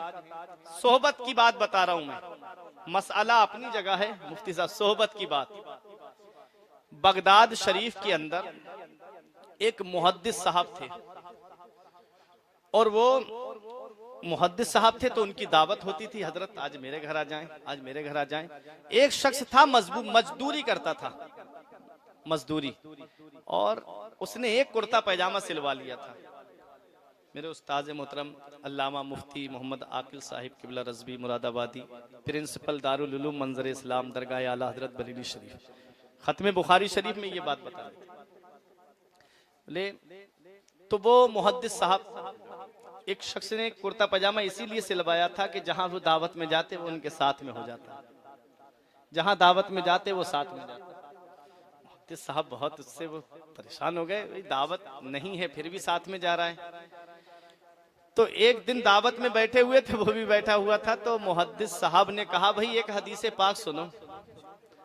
तो घर वाले सुनने लगे, तो कहा हदीस पाक ये है कि हुजूर सल्लल्लाहु ताला अलैहि वसल्लम ने इरशाद फरमाया है, जो बगैर दावत के आए वो ऐसा है जैसे चोर बन के घुसा और डाकू बन के निकला। हो जब ये बात, वो इशारा तो आप समझ ही गए होंगे किसकी तरफ था। तो वो बोला घर वालों से, रुको रुको एक हदीस मैं भी सुनाता हूँ। मजदूरी करने वाला कह रहा है एक हदीस मैं भी सुनाता हूँ। तो कहा कि सुनाओ। तो कहा हुजूर ने फरमाया है, एक का खाना दो के लिए काफी है, एक का खाना दो के लिए काफी है।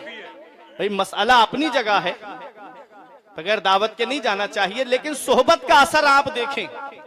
एक मुहद्दिस साहब के करीब हो गया तो उसे भी हदीसें याद हो गई, वो भी हदीसें जानने लगा।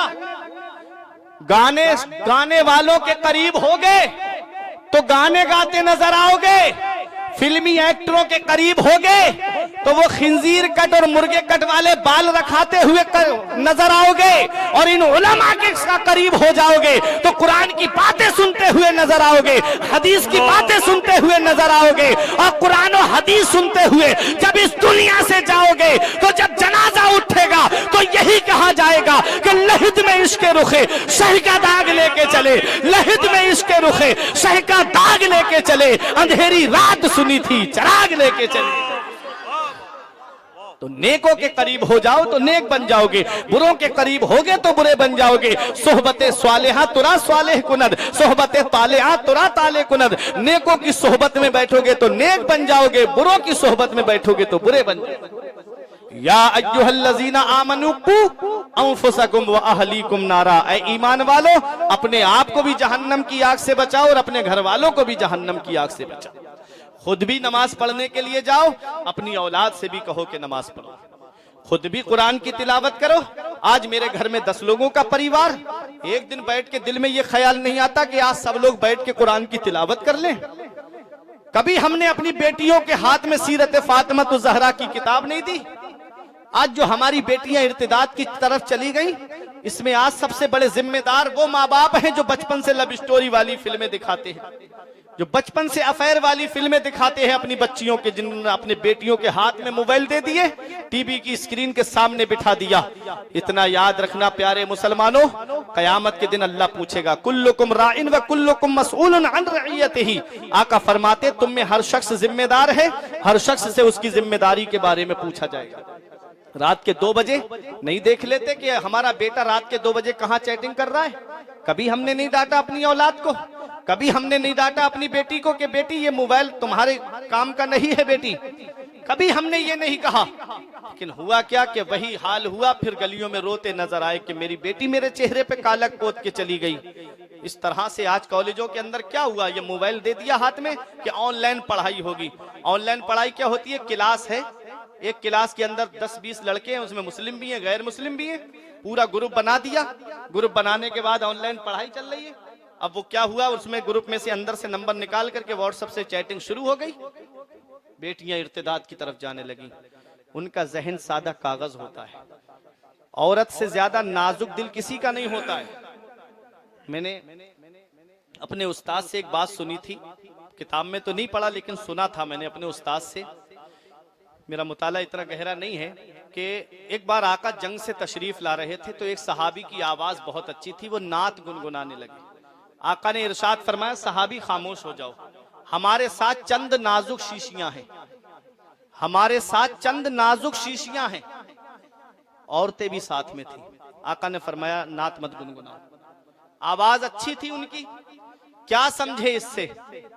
आज हम अपने घर के ऊपर नजर नहीं रखते, बाहर जाकर के खूब पैगाम देंगे, कौम के सामने जाकर के घर पे नजर नहीं है।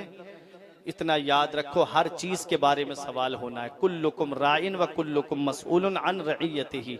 तुम में हर शख्स जिम्मेदार है, हर शख्स से उसकी जिम्मेदारी के बारे में पूछा जाएगा। खुद भी नमाज पढ़ो, औलाद को भी नमाज पढ़ने के लिए कहो। खुद भी नमाज पढ़ो, बीबी से भी कहो कि खाना बाद में बनाना है, पहले नमाज पढ़नी है। नाश्ता बाद में बनेगा, पहले फजर की नमाज पढ़ के 1 मरतबा सूरह यासीन शरीफ की तिलावत करनी है। जोहर में दोपहर में खाना बनाने के बाद खाना बाद में है, पहले अल्लाह की इबादत करनी है। झाड़ू बाद में लगानी है, पहले असर की नमाज पढ़नी है। खाना बाद में बनाना है, पहले मगरिब की नमाज पढ़नी है। मगरिब और इशा के दरमियान खाना खा के सोना बाद में है, पहले अल्लाह की इबादत करनी है। और पढ़ने के बाद, नमाज पढ़ने के बाद कहना सोना नहीं है, 1 मरतबा सूरह मुल्क की तिलावत करके सोना है, सूरह फतह की तिलावत करके सोना है। जिस घर में सूरह फतह पढ़ी जाती है उस घर में कभी फाका नहीं होता है। जिस घर में सूरह दुखान पढ़ी जाती है उस घर में कभी मुफलिसी नहीं आती है। तो अपने घर को इस्लामी माहौल बनाओ, अपने घरों के अंदर दीनी माहौल बनाओ। जब दीनी माहौल होगा तुम्हारे घरों के अंदर, तो मैं मानता हूं कि गौसे आजम तो पैदा नहीं हो सकते, लेकिन गुलामे गौसे आजम जरूर पैदा होंगे, गुलामे गरीब नवाज जरूर पैदा होंगे। घर का माहौल इस्लामी हो जाएगा, दीनी माहौल हो जाएगा, तो कोई तुम्हारे ईमान को लूट नहीं पाएगा। चाहे कैसा भी हवा का झोंका आ जाए, तुम्हारे औलाद के दिल से ईमान नहीं लूट पाएगा। इसलिए मेरे आका हुजूर सल्लल्लाहु अलैहि वसल्लम की हदीस पाक जो मेरे आका ने फरमाई, अद्दिबू औलादकुम अला सलासे खिसाल, मेरे आका फरमाते हैं अपनी औलाद को 3 बातें सिखा दो। कितनी बातें? 3 बातें। क्या? अद्दिबू औलादकुम अला सलासे खिसाल, अपनी औलाद को 3 बातें सिखाओ। हुब्बे नबीयकुम, अपनी औलाद के दिल में नबी की मोहब्बत डाल दो, अपनी औलाद के दिल में नबी का प्यार डाल दो। पीछे वाले भी बोले मोहब्बत से सुभान अल्लाह। अपनी औलाद के दिल में नबी की मोहब्बत डाल दो। अब मुझे बताओ सलीमपुर पट्टी वालों, उर्से महमूद शाह में आने वालों, जरा अपने सीने पे हाथ रख के बताओ, क्या नबी की मोहब्बत गाने सुनाने से औलाद के दिल में पैदा होगी? क्या उन्हें फिल्में दिखाने से नबी की मोहब्बत पैदा होगी? क्या उन्हें कार्टून दिखाने से नबी की मोहब्बत पैदा होगी? क्या उन्हें पबजी और फ्री फायर गेम खिलाने से नबी की मोहब्बत पैदा होगी? नहीं नहीं, नबी की मोहब्बत दिलों में कैसे पैदा होगी? उनके हाथ में कुरान दे दो, उनके हाथ में अपने मजहब की किताब दे दो। जब वो कुरान पढ़ेंगे तो नबी की मोहब्बत पैदा हो जाएगी।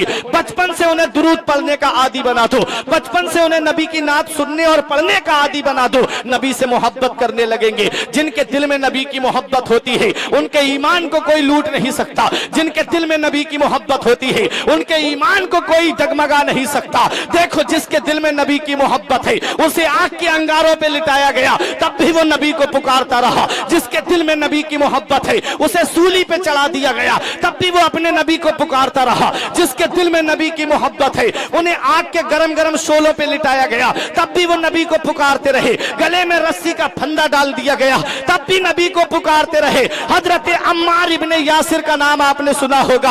आग के अंदर, जलती हुई आग के अंदर डाला हजरत अम्मार इब्ने यासिर को।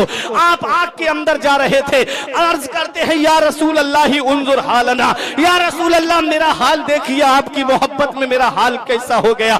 आका गुजर के जा रहे थे, मेरे आका के हाथ उठ गए दुआ के लिए। मेरे आका दुआ करते हैं, या नारो कोनी बर्दो व सलामन अला अम्मार कमा कुंते अला इब्राहिम, ये आग मेरे अम्मार पे वैसे ही ठंडी और सलामती वाली हो जा जैसी हजरत इब्राहिम अलैहिस्सलाम पे ठंडी और सलामती वाली बन गई थी। मेरे इमाम की नजर पड़ी तो पुकार के कहते हैं, जानो दिल तेरे कदम पर वारे, जानो दिल तेरे कदम पर वारे, क्या नसीबे हैं तेरे यारों की। वो हजरत अम्मार इब्ने यासिर है। मक्के के काफिरों ने जमा होके कहा था, अब उलमाए किराम की दुआएं लेकर के मक्के के काफिरों ने कहा था, ए अम्मार इब्ने यासिर, जिस कबीले की लड़की से कहोगे उससे तुम्हारी शादी करा देंगे, जितनी दौलत कहोगे तुम्हारे कदमों में ला करके डाल देंगे। ए अम्मार इब्ने यासिर, तुम जहां जिस कबीले की सरदारी कहोगे उस कबीले का सरदार बना देंगे। बस एक ही शर्त है, नबी से मोहब्बत करना छोड़ दो, नबी की मोहब्बत को दिल से निकाल दो। एक ही जवाब दिया था हजरत अम्मार इब्ने यासिर ने, फरमाया सारी दुनिया के खजाने लाकर मेरे कदमों में रख दो, तब भी मैं नबी से मोहब्बत करना नहीं छोड़ सकता, तब भी मैं नबी से प्यार करना नहीं छोड़ सकता। मेरे इमाम की नजर पड़ी, बरेली से पुकार के कहते हैं, उनका मंगता पांव से ठुकरा दे वो दुनिया का ताज, उनका मंगता पांव से ठुकरा दे वो दुनिया का ताज, जिसकी खातिर मर गए मुनीम रगड़ कर एड़ियां, ताजे रूहुल कुदस के मोती जिसे सजदा करे रखती है कितना वकार, अल्लाहु अकबर। तो नबी की मोहब्बत औलाद के दिल में डाल दो, नबी का प्यार औलाद के दिल में डाल दो, नबी से सच्ची अकीदत में औलाद के दिल में डाल दो। जब औलाद के दिल में नबी की मोहब्बत होगी, चाहे किसी भी कॉलेज में चला जाए, चाहे किसी भी यूनिवर्सिटी में चला जाए, कोई उसका ईमान नहीं लूट सकता। और दूसरी बात जो आका ने फरमाई, फरमाया हुब्बे अहले बैती, मेरे अहले बैत की मोहब्बत उनके दिल में डाल दो, मेरे अहले बैत का प्यार उनके दिल में डाल दो। नबी की मोहब्बत जहन्नम से बचाती है, अहले बैत की मोहब्बत जहन्नम से बचाती है। और अहले बैत की मोहब्बत क्या है? ऐ सलीमपुर पट्टी वालों, तकरीर खत्म होने जा रही है। नबी की मोहब्बत क्या है? आका इरशाद फरमाते हैं, राई तो लैलता उसरिया भी अला बाबिल जन्नत मकतूबा। आका फरमाते हैं, जब मैं मेराज को तशरीफ ले गया, आज शबे मेराज है, हाथ उठा के बोले सुभान अल्लाह, तमाम लोग बोले मोहब्बत से सुभान अल्लाह। नबी फरमाते हैं, जब मैं मेराज को तशरीफ ले गया, खतीब बगदादी की रिवायत है, आका फरमाते हैं कि राई तो लैलता उसरिया भी अला बाबिल जन्नत मकतूबा, सुबह जब मैं मेराज को तशरीफ ले गया, मैंने जन्नत के दरवाजे पे लिखा हुआ देखा। सहाबा अर्ज करते हैं या रसूल अल्लाह, हमारे माँ बाप आपकी अजमत पे कुर्बान हो, आका आपने लिखा हुआ क्या देखा था? अब एक शख्स भी खामोश नहीं रहेगा। आका फरमाते हैं मैंने लिखा हुआ देखा, ला इलाहा इल्लल्लाह मुहम्मदुर रसूलुल्लाह, अल्लाह के सिवा कोई माबूद नहीं, मुहम्मदुर रसूलुल्लाह अल्लाह के रसूल हैं। अल्लाह अकबर। मेरे आका फरमाते और आगे लिखा था अलीयुन हिब्बुल्लाह व फातिमतु खियारतुल्लाह अल हसन वल हुसैन सिफतुल्लाह व अला बागदिहिम लानतुल्लाह। मेरे आका फरमाते हैं जब मैं जन्नत के दरवाजे पे पहुंचा तो मैंने देखा कि जन्नत के दरवाजे पर मेरा नाम लिखा है और जन्नत के दरवाजे पे लिखा है अली अल्लाह का महबूब है, फातिमा अल्लाह की पसंदीदा बंदी है, हसन और हुसैन अल्लाह के पसंदीदा बंदे हैं। अल्लाह अकबर। मेरे आका फरमाते हैं मैंने जन्नत के दरवाजे पर देखा, मेरा नाम लिखा है, अली का नाम लिखा है, फातिमा का नाम लिखा है, हसन और हुसैन का नाम लिखा है। मैं अल्लामा आफाक मुशाहिदी के घर पे जाऊं, इनके दरवाजे पे लिखा है मुशाहिदी मंजिल, मैं तब तक घर में दाखिल नहीं हो सकता जब तक मौलाना आफाक की इजाजत नहीं होगी। मैं मुफ्ती हम्माद साहब के घर पे जाऊं तब तक घर में दाखिल नहीं हो सकता जब तक मुफ्ती साहिब किबला की इजाजत नहीं होगी। मैं अकबर अली भाई के घर पे आऊं, मैं घर में तब तक दाखिल नहीं हो सकता जब तक अकबर अली भाई की इजाजत नहीं होगी। मैं मौलाना नईम रज़वी के मकान पे आऊं तब तक घर में दाखिल नहीं हो सकता जब तक मौलाना नईम की इजाजत नहीं होगी। अरे ऐ सलीमपुर वालों, अब तुम्हारे ईमान का इम्तिहान है, तुम्हारी मोहब्बत का इम्तिहान है। देखो नबी फरमाते हैं जन्नत के दरवाजे पर मौला अली का नाम लिखा है, जन्नत के दरवाजे पर हजरत फातिमा का नाम लिखा है, जन्नत के दरवाजे पर इमाम हसन का नाम लिखा है, जन्नत के दरवाजे पर इमाम हुसैन का नाम लिखा है। अरे जब तक दुनिया में कोई इजाजत ना दे तो घर के अंदर दाखिल नहीं हो सकते। यहीं से समझ में आ गया कि जब तक पंजतन इजाजत नहीं देंगे कोई भी जन्नत में दाखिल नहीं हो सकता। नारे तकबीर, नारे रिसालत, नारे रिसालत, फैजाने अहले बैत मुस्तफा। वाह वाह, सुभान अल्लाह भाई, वाह। अल्लामा हसन कहते हैं बाग जन्नत के हैं बहरे मदह खाने अहले बैत वाला बागदिहिम लानतुल्लाह। और जो इनसे बुग़्ज़ रखता है पांचों से, पंजतन से दुश्मनी रखता है, उसके ऊपर अल्लाह की लानत है। अब अल्लामा हसन का शेर सुनो, बाग जन्नत के हैं बहरे मदह खाने अहले बैत, तुमको मुजदा नार का ये दुश्मनाने अहले बैत। बे इजाजत जिनके घर में जिब्राइल आते नहीं, कद्र वाले जानते हैं कद्रो शाने अहले बैत। उनकी पाकी का खुदाए पाक करता है बयां, आया ये ततहीर से जाहिर है शाने अहले बैत। तो आका ने फरमाया अपनी औलाद के दिल में नबी की मोहब्बत डाल दो और अपने मेरे अहले बैत की मोहब्बत उनके दिल में डाल दो। तीसरी बात आका ने फरमाई व क़िराअतिल कुरान, कुरान पढ़ना सिखाओ, अपनी औलाद को कुरान पढ़ना सिखाओ। यही मेरा आज पैगाम है, कुरान पढ़ना सिखाओ। आज हम अपने बच्चों को कुरान पढ़ने के लिए मदरसा नहीं भेजते। हम सोचते हैं बच्चा डॉक्टर बन जाए, इंजीनियर बन जाए, प्रोफेसर बन जाए। हाँ मैं मानता हूं कि बच्चा डॉक्टर इंजीनियर बन गया तो पैसे जरूर कमाएगा, लेकिन वो ताज नहीं दिला सकता जो एक आलिम दीन और एक हाफिज कुरान के माँ बाप को मिलेगा। मन क़रा अल कुरान व अमिला बिमा फी यलविसो वालिदाहु ताजन यौमल क़ियामत यदौहु अहसनो का दौइ शम्स। आका फरमाते जो कुरान पढ़े और उस पर अमल करे, अल्लाह क़यामत के दिन उसके माँ बाप को ऐसा ताज अता फरमाएगा जिसकी रोशनी आसमान के चांद सूरज से भी ज्यादा हो। हमने देखा है लाखों रुपये जिस तालीम पे खर्च किए, बाप का जनाजा रखा है वो छोटा सा रुमाल रख के दूर खड़ा होता है। लाखों रुपये जिसकी तालीम पे खर्च किए, इमाम साहब कह रहे हैं इजाजत दो, सफों से लोग कह रहे हैं अरे इजाजत दो, कहाँ है? तो साहब दूर से खड़े हो कह रहे हैं पढ़ाओ मौलाना साहब नमाज जनाजा पढ़ाओ। वो जो सीना तान के चौराहे पे कहता था कि मेरा बेटा फला जगह नौकरी कर रहा है, मेरा बेटा फला मनसब पे फाइज है, मेरा बेटा फला ओहदे पे फाइज है, दुनिया से जा रहा है, अब कोई उसकी चीखें नहीं सुनता। अब वो चीख चीख के कह रहा था, अरे जालिम, काश मैंने तुझे दुनियावी तालीम न दी होती, मैंने तुझे हाफिज़े कुरान बनाया होता या आलिम दीन बनाया होता तो तू दूर खड़ा नहीं होता, मुसल्ले पे खड़े होके मेरे जनाजे की नमाज पढ़ाता नजर आता, मेरे लिए सूरह यासीन पढ़ता नजर आता। इसलिए बख्शिश की राह मोमिनो आसान बना लो, बख्शिश की राह मोमिनो आसान बना लो, अपने लिए निजात का सामान बना लो। दुनिया की किताबों पे नजर बाद में रखना, बच्चों को पहले हाफिज़े कुरान बना लो। दीनी तालीम दो अपने बच्चों को, अपने मजहब की तालीम दो अपने बच्चों को, अपनी शरीयत की तालीम दो अपने बच्चों को, फिर चाहे डॉक्टर बनाओ या इंजीनियर बनाओ, जो चाहो वो बनाओ। जब शरीयत की तालीम उनके पास में होगी तो वो रिश्वत लेते हुए कांपेगा, गलत टेस्ट लिखते हुए कांपेगा। इसलिए अपने बच्चों को दीनी तालीम दो, अपने मजहब की तालीम दो। जब कुरान और हदीस का इल्म उसके सीने में होगा तो वो डॉक्टरी भी करेगा तो खिदमत खल्क की नीयत से करेगा। मेरे आका ने फरमाया, व किरातिल कुरान, औलाद को कुरान पढ़ना सिखाओ। कभी कभी गुनाहों की वजह से बस्ती के ऊपर अल्लाह अजाब देने का इरादा फरमाता है, हदीस पाक में है।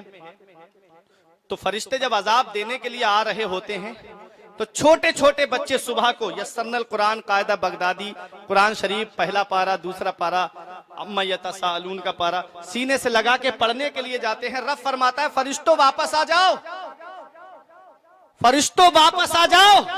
फरिश्ते अर्ज करते हैं, मौला अभी तूने हुक्म दिया कि इस बस्ती को तबाह करना है, लोग गुनाह कर रहे हैं, वापस बुला लिया। रब फरमाता है, ए मेरे फरिश्तों, मेरी रहमत को ये गवारा नहीं कि जहां पर छोटे छोटे बच्चे कुरान की तिलावत करें मैं उस बस्ती में अजाब दूं। ये मदरसे कितनी बरकत की जगह है, इन मदरसों की वजह से आज हमारे ऊपर से अजाब उठ गए। इन छोटे छोटे बच्चों की तिलावत कुरान की वजह से आज हमारे ऊपर से अजाब उठ गया। हमने इन्हीं मदरसों को वीरान कर दिया। आज हमने इन्हीं मदरसों के मदरसों में खर्च करने के लिए अपने हाथों को रोक लिया। ए मेरे प्यारे मुसलमानों, मरने के बाद हर नामा अमाल बंद हो जाता है। हमको चाहिए कि हम ऐसे नेक काम करके जाएं जिसका सवाब मरने के बाद भी कब्र में हमको मिलता रहे। तो अपनी औलाद को 3 बातें सिखाओ, नबी की मोहब्बत, अहले बैत की मोहब्बत उनके दिल में डालो, कुरान की तिलावत अपनी औलाद को सिखाओ। अपने बच्चों को पहले यहाँ भेजो पढ़ने के लिए, फिर स्कूल और कॉलेज की तरफ भेजना। ये एक पैगाम था, या अय्युहल्लज़ीना आमनू कू अनफुसकुम व अहलीकुम नारा। ऐ ईमान वालो, अपने आप को भी जहन्नम की आग से बचाओ और अपने घर वालों को भी जहन्नम की आग से बचाओ। ये जिंदगी सवारिए दिलशाद कीजिए, लम्हात जिंदगी के ना बर्बाद कीजिए। जब मकसद हयात इबादत खुदा की है, पढ़िए नमाज, मस्जिदें आबाद कीजिए। सभी के सामने एक दिन जरूर आता है, ये हुस्न फानी है लेकिन गुरूर आता है। किसी क्रीम से पाउडर से कुछ नहीं होता, सलीमपुर वालों, किसी क्रीम से पाउडर से कुछ नहीं होता। नमाज पढ़ने से चेहरे पे नूर आता है, नमाज पढ़ने से चेहरे पे नूर आता है। जिस्म फानी है, सजाने की जरूरत क्या है, हुस्न दुनिया को दिखाने की जरूरत क्या है। ऐसे आमाल करो कि रूह से खुशबू आए, इत्र कपड़ों पे लगाने की जरूरत क्या है। परवरदिगार आलम की बारगाह में दुआ है, मेरे कुछ अर्ज करने में सबकते लिसानी की वजह से या बतकाज़ा बशरियत कोई गलती हो गई हो या काबिल गिरफ्त कोई जुमला निकल गया हो, इन उलमाए किराम को गवाह बना के मैं तौबा करता हूँ। अस्तगफिरुल्लाह रब्बी मिन कुल्ले ज़ंबिन व अतूबु इलैह। मेरे साथ मिलके कलमा तैयब पढ़े, ला इलाहा इल्लल्लाहु मुहम्मदुर रसूलुल्लाह सल्लल्लाहु ताला अलैहि वसल्लम। रही कली तो फूल खिलेंगे, जिंदगी बाकी रही सलीमपुर वालों, तो फिर मिलेंगे। अस्सलाम वालेकुम।